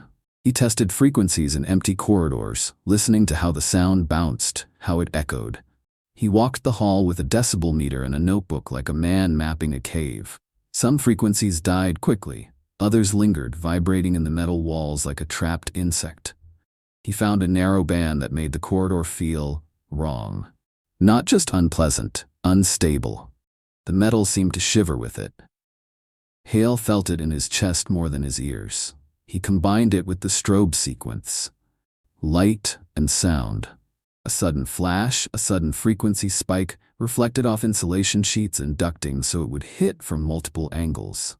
It was not a perfect weapon, but it was a trap designed for a creature that relied on predictability, and Hale hoped desperately that chaos would be enough. He set the sound trigger to activate only when the strobe began, keeping it short, sharp, overwhelming. A single punch, not a sustained assault. We'll be deaf too, Brant said, watching him wire the final connection. Hale's mouth tightened. We'll cover our ears, he replied. It can't. Brant swallowed, and for once, he didn't argue. The night before Hale planned to deploy the trap, the creature demonstrated it was watching. Not with eyes, perhaps, but with attention.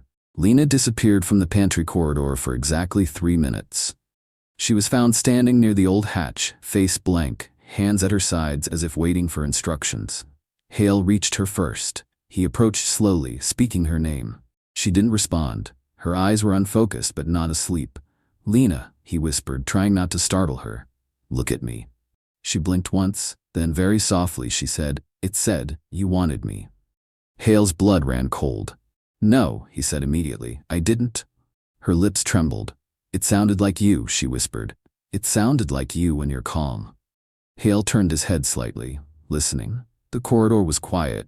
No footsteps, no vent rattle, no radio static, but the vibration underfoot, always present now, seemed pleased. As if the station's foundation was smiling. The creature had learned Hale's tone, not just his name, his rhythm, his calm. Hale led Lena back to the common room and then stood alone in the corridor, heart hammering. It was adapting faster than he wanted to admit. It was studying them the way Hale studied it. And that meant his trap, his carefully crafted chaos, might not surprise it for long. He needed to act while surprise was still possible. Hale chose the hunting window, 2:05. He chose 3:17 because he was tired of letting the creature dictate the schedule. He made the lure as simple as possible, warmth and sound. A portable heater placed at the choke point junction. A looped recording of a human voice, soft, breathing, almost a whisper, played at low volume. Not a name, not a word, just the suggestion of presence.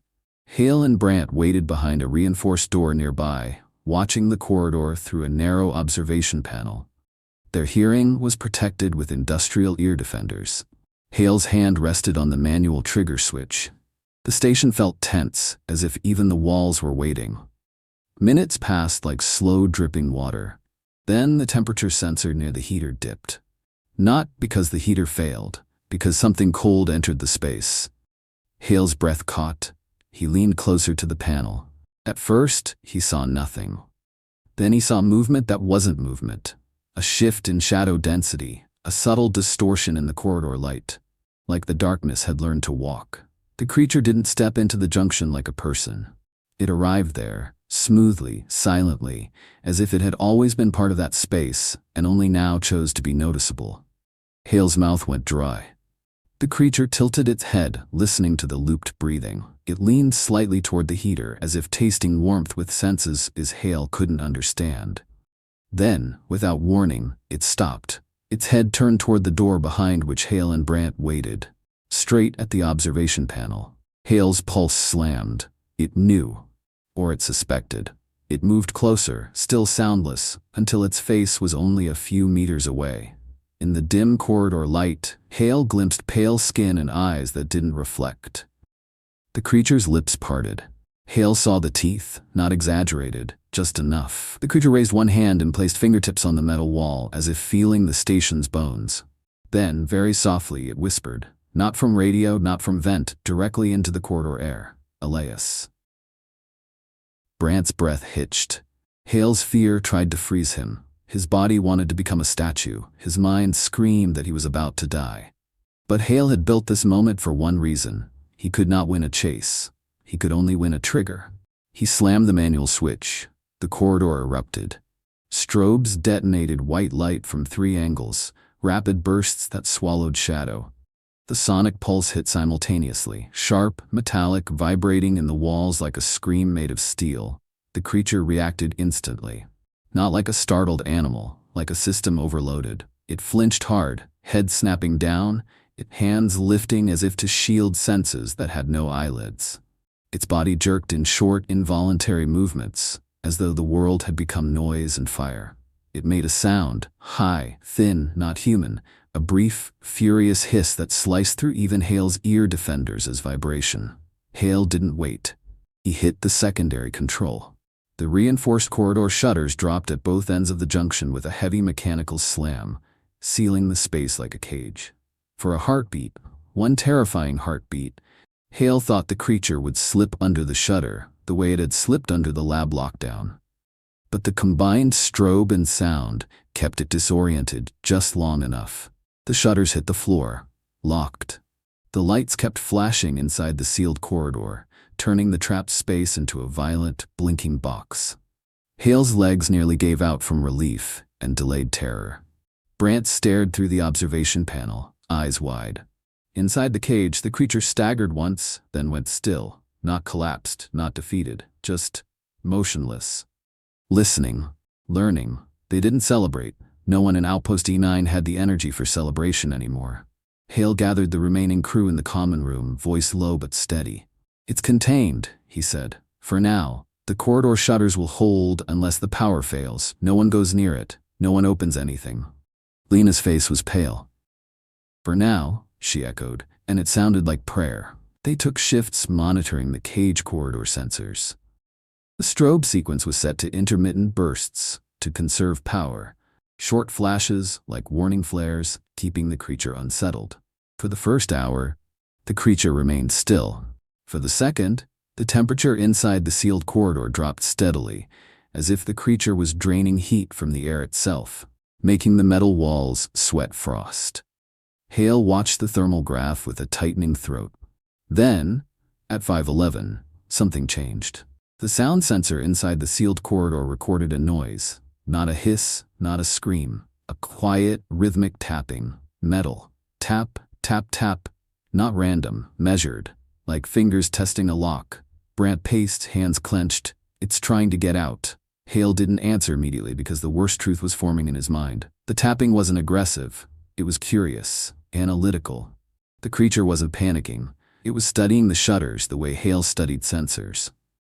Then the tapping stopped. Silence returned. Hale exhaled shakily until the radio crackled in the communications room. Static rose, then dipped. And the whisper came through clearer than it ever had before. Not a name this time. A phrase, shaped with eerie patience, like a language being learned from the inside out. Too bright, too loud. Hale's blood turned cold. It had understood the trap, not just experienced it, understood it. And if it understood, it could adapt. Hale looked at the sealed corridor on the security feed. In the intermittent flashes, he saw the creature's head tilted, eyes fixed on the shutter seam as if watching the smallest details. Then, so subtle Hale almost missed it, the creature smiled again. Not recognition, not hunger. Something worse. A smile that said, "Now I know what you can do." A smile that promised it would come back with an answer. Hale gripped the edge of the table so hard his fingers ached. His trap had bought time, Seconds, minutes, hours, he didn't know. But time was not the same as victory. Because the vampire wasn't just strong, it was learning. And the next time Hale confronted it, it wouldn't be surprised by light and sound. It would be prepared. It would have evolved. And somewhere beneath the station, the heartbeat pulse continued. Steady, patient, as if the ice itself approved of the game they'd begun. The station didn't hold still anymore. It shivered in tiny increments, like a living thing with fever. Pipes clicked more often. Metal plates groaned. The vibration beneath the floor, once distant, once ignorable, had become a constant presence. A pulse that made the entire outpost feel like it was floating atop something breathing. Hale told himself it was ice shift stress, a change in pressure after drilling, thermal gradients, structural fatigue. He recited the explanations the way a sick man recites a diagnosis he hopes will make the pain behave. But the truth was simpler and worse. The creature had been trapped, and the ice was responding. On the third day after the light trap, an alarm rang through the lower deck, low and steady, not panicked, but urgent. Brant met Hale outside the maintenance corridor, face gray. Floor plate sank, Brant said. By the old hatch junction. The ice under it, it's hollowing. Hale felt his stomach tighten. Because of the vibrations? Brant swallowed. Because something is moving. Down there. They went together, tethered by rope again like climbers who didn't trust the ground to stay loyal. The corridor near the sealed junction smelled colder now, as if the station's warmth was bleeding away into something hungry beneath. A floor panel near the wall had shifted. Not much, just enough that the seam was visible, a thin black line where metal no longer kissed metal. When Hale knelt, he saw frost crystals forming along that seam, growing upward like tiny white teeth. Brant pried the panel with a crowbar. The metal protested and then lifted with a scrape that sounded far too loud. Beneath it was darkness, not shadow, not normal absence, a depth. Cold air rose from the gap in a slow, deliberate exhale, like breath from a mouth that had been closed too long. It smelled of ancient ice and something faintly sweet and wrong, like old blood dried into fabric. Hale aimed his flashlight down. The beam didn't reach bottom.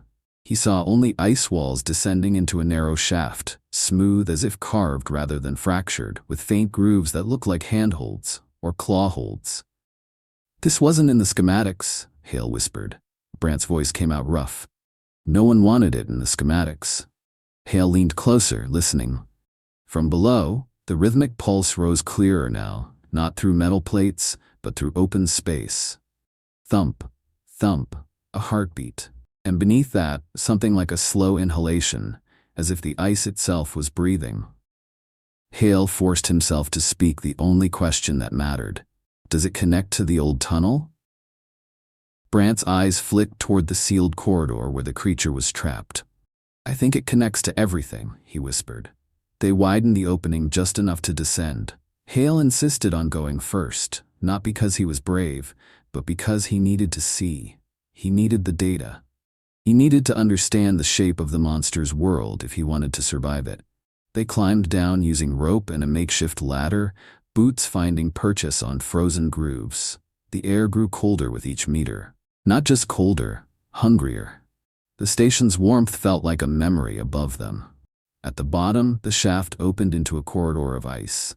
It wasn't natural. The walls were too smooth, the angles too intentional. Ice had been shaped here, carved in a way that felt ancient and practiced. Hale's breath fogged and froze at the edges of his scarf. His flashlight swept across the walls and caught faces. The first one looked like it was sleeping, eyes closed, mouth slightly open. A woman, hair frozen in a dark halo.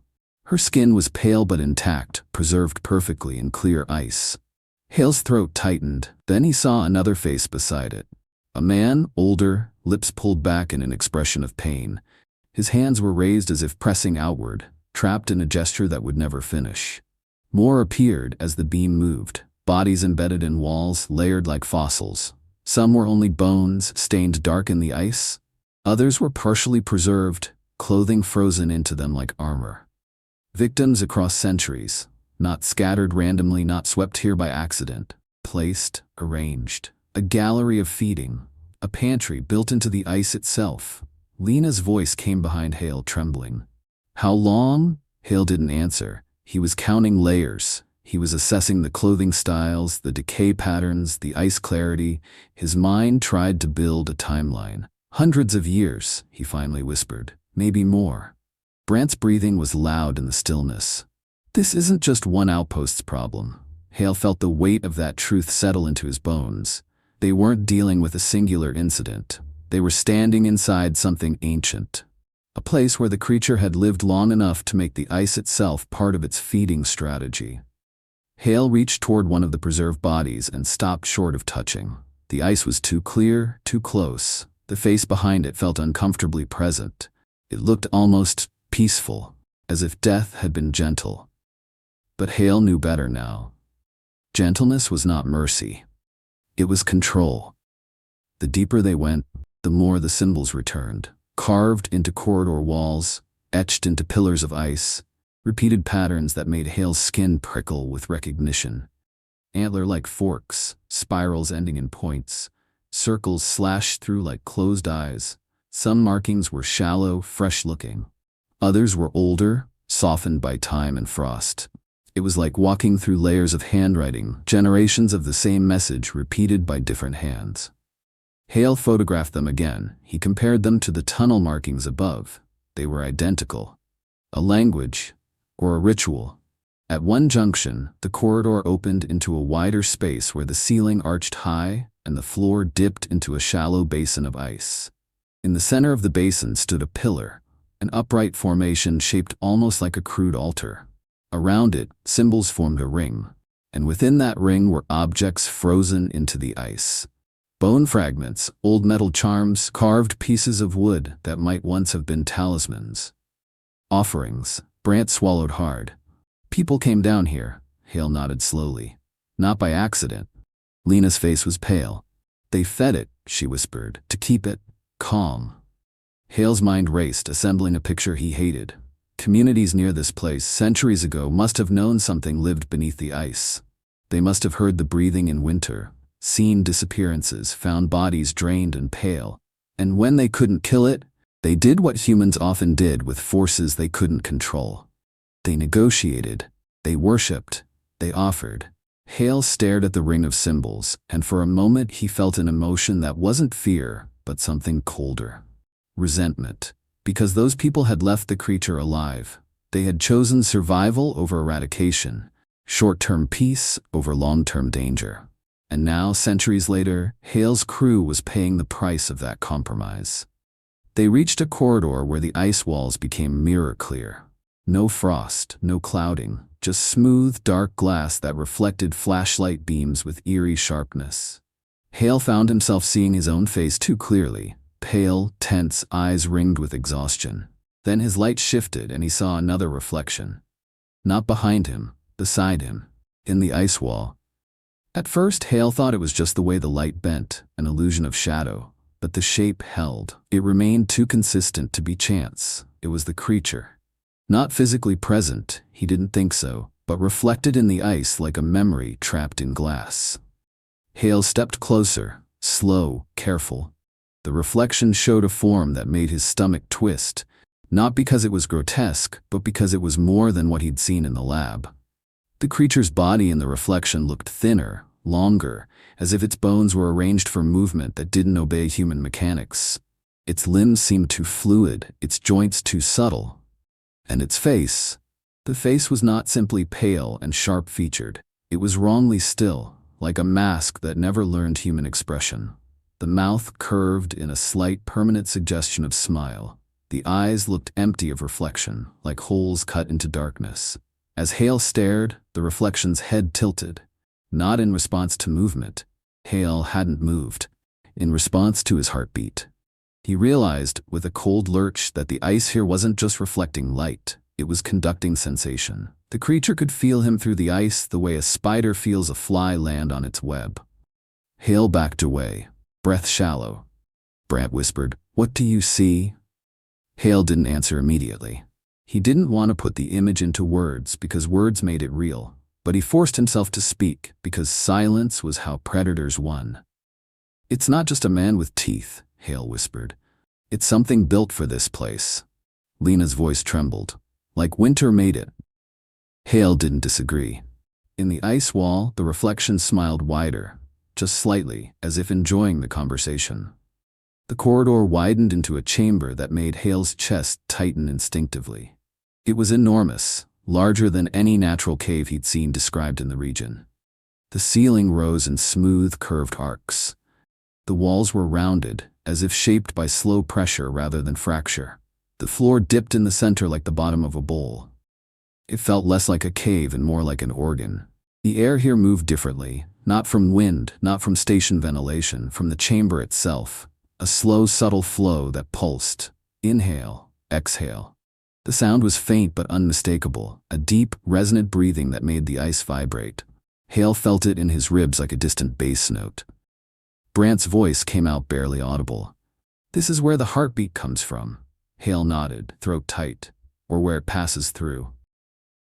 In the center of the chamber, the ice floor was darker, almost translucent. Beneath it, Hale saw shapes, channels, cavities, maybe water pockets, or something else. And the breathing seemed to come from below that dark center, as if some vast space beneath was filling and emptying with cold air. Hale's mind tried to frame it scientifically. Thermal pressure changes in a large cavity, air trapped in subglacial chambers, resonant frequencies amplified by curved ice surfaces. But his body didn't care about explanations. His body recognized the chamber as a throat, a place designed for something to breathe. And when Hale stood in the middle of it, the breathing changed, just slightly. It deepened, as if the chamber knew he was there. They found the second cradle near the edge of the chamber. A hollow in the ice, shaped like a resting place. Empty now, disturbed frost marking where something had been recently. Hale's stomach nodded. "This is where it slept," he whispered. "The one we woke." Lena's light swept to the side and found another hollow, then another. 3 cradles, 4. Not all empty, not all intact. Some were broken open long ago, leaving only jagged ice scars. Some were still sealed, faint, dark shapes visible beneath thick ice. Hale's mouth went dry. "No," Brant whispered, voice cracking. "No." Hale stepped closer to one of the sealed cradles and shone his light through. Inside, something moved. Not fully, not awake, but the shape shifted slightly, like a sleeper turning in a dream. Hale stumbled back, heart hammering. The vibration beneath them surged, not like a random ice shift, but like a response, like a warning. Lena's hand flew to her mouth. Tears froze at the corners of her eyes. "There are more," she whispered. Hale felt a wave of nausea. They had trapped one creature in a corridor above. But below, beneath the station, beneath the ice, there was a nest of dormancy, a colony of sleepers held by cold and time. And now, after the creature's escape and feeding, after the vibrations grew rhythmic, after the trap shocked the station's bones, Hale understood the worst implication. The one they woke wasn't just hunting, it might be calling the others. The first collapse came as a sound rather than a sight, a deep groan that traveled through ice like thunder through stone. Hale felt it in the chamber, a sudden shift in pressure that made his ears pop. The breathing resonance hiccuped, caught, and then resumed, faster, as if startled. Above them, somewhere in the station's foundation, metal screamed. Brant's radio crackled with frantic voices. Crew members up top shouting about floor plates buckling, about a corridor tilting, about a leak in the fuel line housing. Hale didn't need to see it to understand. The ice structure beneath E9 was destabilizing, either because the station was too warm, melting the cavities, or because the creature, moving through tunnels and chambers, was changing the ice, or because something deeper was waking and shifting, stretching the frozen architecture like muscles after sleep. Hale looked up at the ceiling of the chamber and imagined tons of ice and metal above his head. He swallowed hard. "We have to go," he said. Lena's voice was thin. "And go where?" Hale didn't answer because there was no good answer. If they stayed, the station might collapse. If they fled outside, the darkness might eat them. If they went deeper, they risked waking more sleepers. They climbed back toward the shaft as the ice around them continued to vibrate. Behind Hale, a faint sound echoed through the chamber. Soft, deliberate. Tap, tap, tap. Not ice cracking, not structural shift. Fingers. Testing. Listening. Back in the station, the common room felt like a war room without weapons. People spoke over each other, voices tight and frantic. Brant wanted to seal every door, barricade corridors, keep everyone in one place, and wait for rescue. "We stay together," he insisted. "We don't give it isolated prey." Lena wanted to run. "We can't stay in a building sitting over a cave full of monsters," she hissed. "We take sleds and go to the emergency shelter beacon. We have supplies." Someone else, Silas, sat in the corner rocking slightly, whispering, "It knows, it knows, it knows." Hale listened, heart pounding, and realized he was hearing 3 different survival instincts arguing in one room. Fight, flight, freeze. None of them were wrong. All of them were incomplete. Rescue might never come in time. Storms could pin aircraft for weeks. The emergency shelter beacon might as well be on another planet if visibility dropped. And fighting? Fighting was a fantasy against something that moved through vents and ice like a thought. Hale raised his voice, not loud, but sharp enough to cut through the panic. "We need a plan based on what it is, not on what we wish it was." They turned toward him, eyes wild. Hale felt the weight of leadership settle on his narrow shoulders like a chain. He wasn't built to lead, but he was the only one thinking in steps rather than emotions. "We can't outrun it," Hale said. "We can't outmuscle it, but we can outthink it." Briefly, Brant sneered. "And how do you outthink a thing that says your name in your ear?" Hale swallowed hard and answered the only truth he had. "You don't," he said quietly. "You build a situation where its strengths become weaknesses." Hale returned to his maps. He knew the creature's biology now, at least enough to predict patterns. It was drawn to moving warmth, to isolated heartbeats, to sound. It carried cold, it drained heat. It used darkness and ice as habitat. So Hale designed bait made of physics. He proposed creating a strong, localized heat differential, an artificial warm body the creature couldn't ignore. Something hotter than any corridor, placed near a structural point where the ice beneath was already unstable. A trap not meant to stun this time. A trap meant to force it into its own environment. To lure it toward the subglacial chamber, toward the cradles where the ice was thin and shifting. And then seal it in. Not with doors, with collapse. It was a brutal plan. Hale hated that it was the best one. He sketched it out. Move portable heaters and a generator unit to the maintenance junction near the shaft opening. Run them at high output briefly to create a heat plume the creature would detect. Pair it with sound, recorded breathing, low-volume heartbeats amplified through metal plates. Then, when the creature arrived, when it leaned in, listening and tasting warmth, trigger an engineered ice shift by shutting down support systems and opening vent dampers to redirect cold air, causing rapid contraction and fracture in the already weakened ice ceiling above the subglacial shaft. In short, use the station's own instability as a weapon. Brant stared at the sketch, face tight. "You want to collapse part of our foundation." Hale met his gaze. "It's collapsing anyway." Lena whispered, "And what if it doesn't follow the bait?" Hale's jaw tightened. "Then we die waiting." Silence fell, because everyone understood he wasn't being dramatic. He was being honest. They prepared in grim quiet. No one joked anymore. No one pretended normal. They moved equipment with the careful efficiency of people packing a coffin. Heaters, power cables, batteries, audio devices, Hale's strobe units, repurposed now not for stunning but for marking positions if the lights failed. Hale checked every connection twice. His hands were steady, but his stomach churned. He was building a trap on top of an unstable ice cathedral full of sleeping predators. He knew it could fail. He knew it might kill them. But he also knew they had no other card to play. At 3:02, the creature's preferred hour, the vibration beneath the station changed. It tightened. It became sharper, more focused, like something shifting its attention upward. Hale stood by the shaft opening they'd widened beneath the floor panel, listening. The cold air rising from below carried that faint sweet metal smell again, like old blood.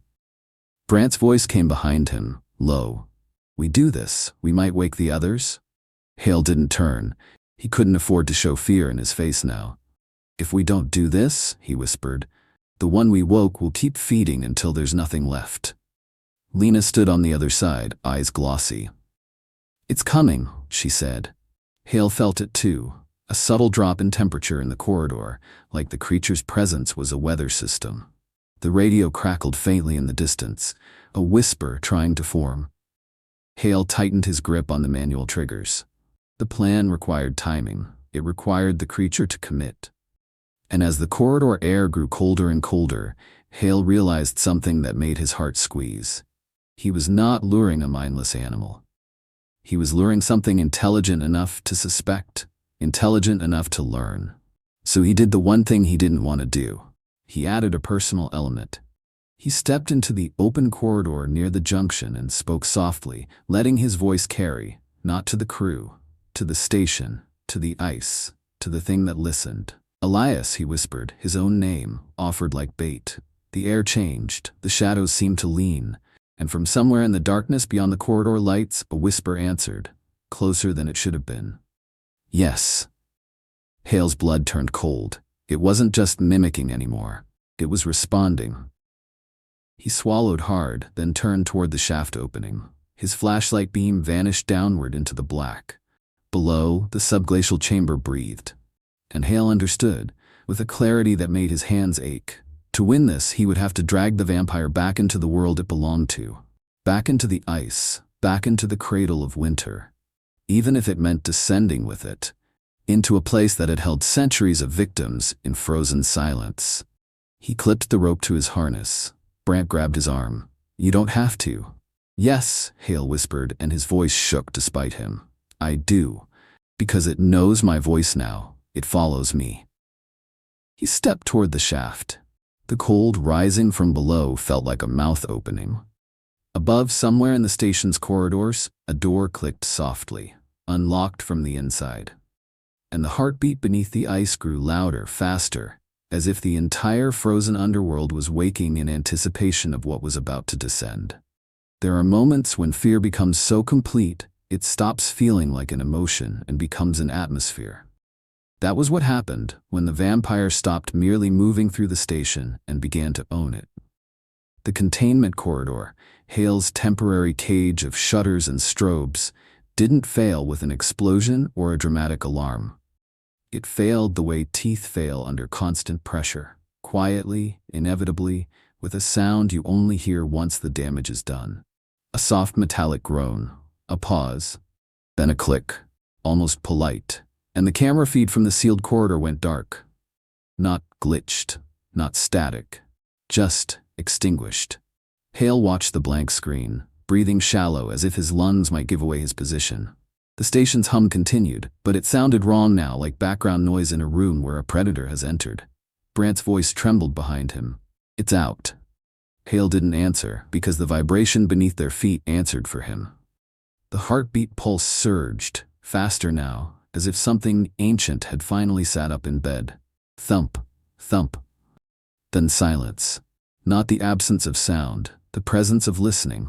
Hale stepped into the corridor and felt cold bloom around him like fog. The air temperature dropped without explanation, thin frost crawling along metal seams. The station lights flickered once, as if a shadow had passed over the circuit itself. Then Hale heard it. Not footsteps. A whisper of movement through the vent above, smooth, controlled, impossibly fast. And then the vampire was there, not in front of him, beside him, as if it had always been within arm's reach and only now chose to be seen. Hale caught a glimpse of pale skin and the faint curve of a smile. His body reacted with pure animal terror, heart slamming, muscles locking, but his mind forced itself to observe. The creature had changed. It moved with more confidence, more precision. Its posture was no longer the stiff restraint of something newly awakened. It was fluid now, balanced, like a predator fully tuned to its environment. Its head tilted in tiny increments, as if sampling sound, reading tiny pressure changes in the air. It wasn't hunting blindly, it was tracking. And it had learned Hale's patterns, his breathing rhythm, his steps, the way he paused at corners. Hale understood with a sick certainty that the vampire was no longer experimenting. It was executing. Hale had prepared for this moment the only way he could, by building deception out of physics. He couldn't fight the vampire directly. He couldn't outrun it. He couldn't outstrength it. But he could lie to its senses. He created what he called, in his notes, a false warm body, a thermal lure designed to look like a human presence in a world where warmth was the brightest signal. He used a portable heater and a metal drum partially filled with saline solution, the closest approximation of blood's thermal behavior he could manage with station supplies. He placed heating coils around the drum and wrapped it in insulation to maintain a stable, human-like temperature gradient. Then he added motion. A small fan ducted warm air in subtle pulses, mimicking human breathing. Not too dramatic, not obvious, just enough to create a living rhythm. Finally, he added sound, a low heartbeat loop, recorded from the med unit monitor during Marta's recovery, distorted slightly to avoid sounding too artificial.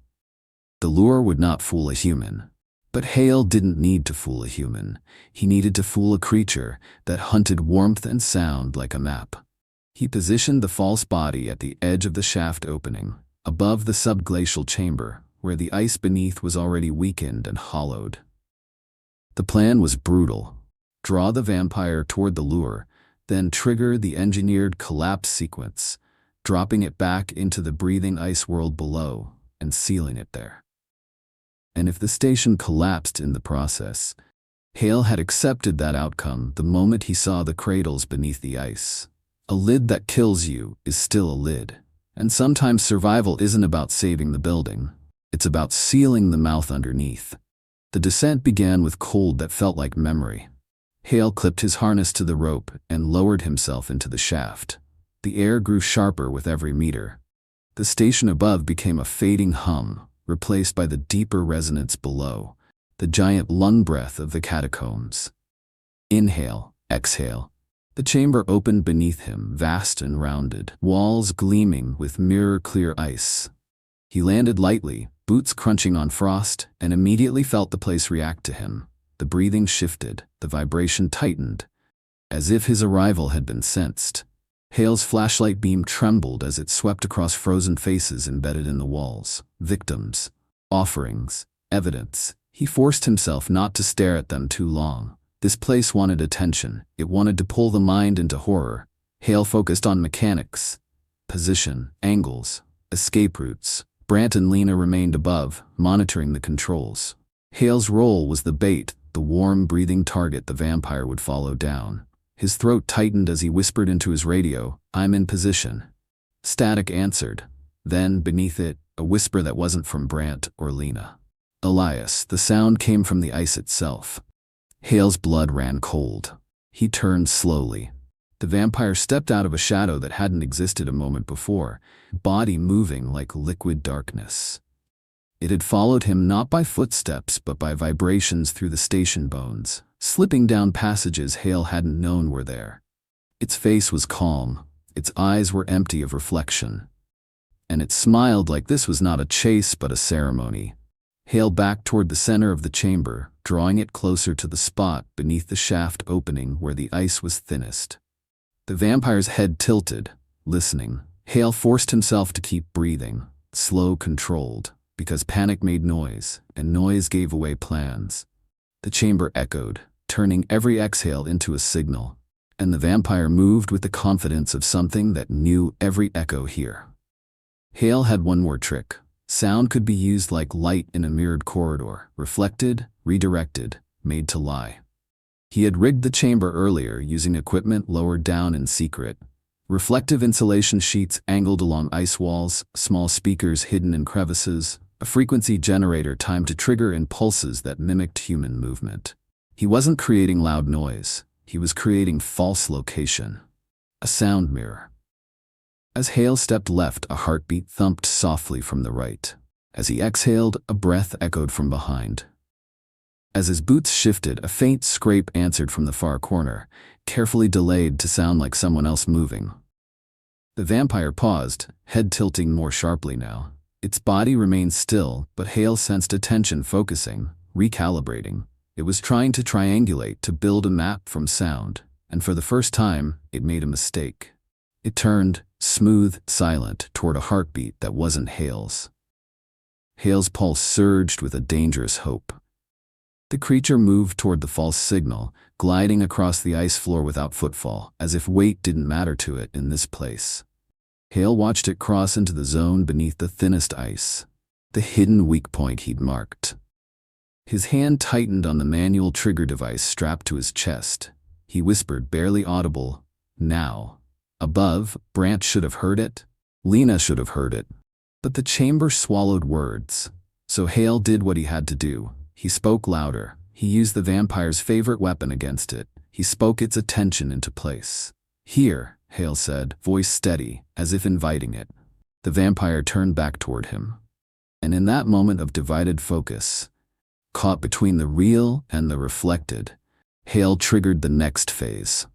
The light Hale carried was not a flashlight. It was an insult to darkness. He had built it from emergency strobes and salvaged capacitors, a compressed burst system designed to release a single violent flash, brighter than the station's floodlights, sudden enough to overload any sensory system tuned for subtlety. He had only one shot. He triggered it. The chamber exploded white. For a fraction of a second, everything became pure illumination. The frozen faces in the walls appeared in brutal clarity. The symbols flared. The ice reflected light into itself, until the entire catacomb became a blinding sphere. Hale felt pain behind his eyes, even through his goggles. The vampire reacted like a struck nerve. It recoiled, head snapping down, limbs tensing in a sudden involuntary spasm. A thin, furious sound escaped it, higher than any human scream, a frequency that made the ice itself seem to vibrate. The sound mirror speakers squealed under the sudden interference. Hale staggered but stayed upright. He forced his body to move, stepping backward toward the shaft escape route. The vampire lunged blindly, not at Hale's position but at the last heartbeat it had tracked. It hit empty air, and that moment of misdirection was everything. The ice beneath the vampire was already compromised. Hale's calculations based on thermal gradients, resonance maps, and Brant's structural notes had identified the weakest zone. The station's heat above had been melting it for weeks. The chamber's breathing resonance had been stressing it for centuries. Now the vampire's thrashing added the final force. Its limbs struck the ice, not like a human flailing but like a creature trying to stabilize itself in sensory chaos. Each movement was sharp, efficient, but disoriented. Crack. A spiderweb fracture raced across the floor. Crack. A deeper break, like a bone snapping. Hale heard Brant's voice in his radio, panicked. "Hale, the floor readings." Hale didn't answer. He was watching the ice, watching the vampire's weight shift, watching fractures bloom outward. The vampire stopped thrashing for a moment and became still. Then it looked up. Even half-blinded, it seemed to find Hale, not by sight but by sound, by warmth, by the stubborn rhythm of his heart refusing to stop. Its mouth parted. The smile was gone now. What remained was hunger.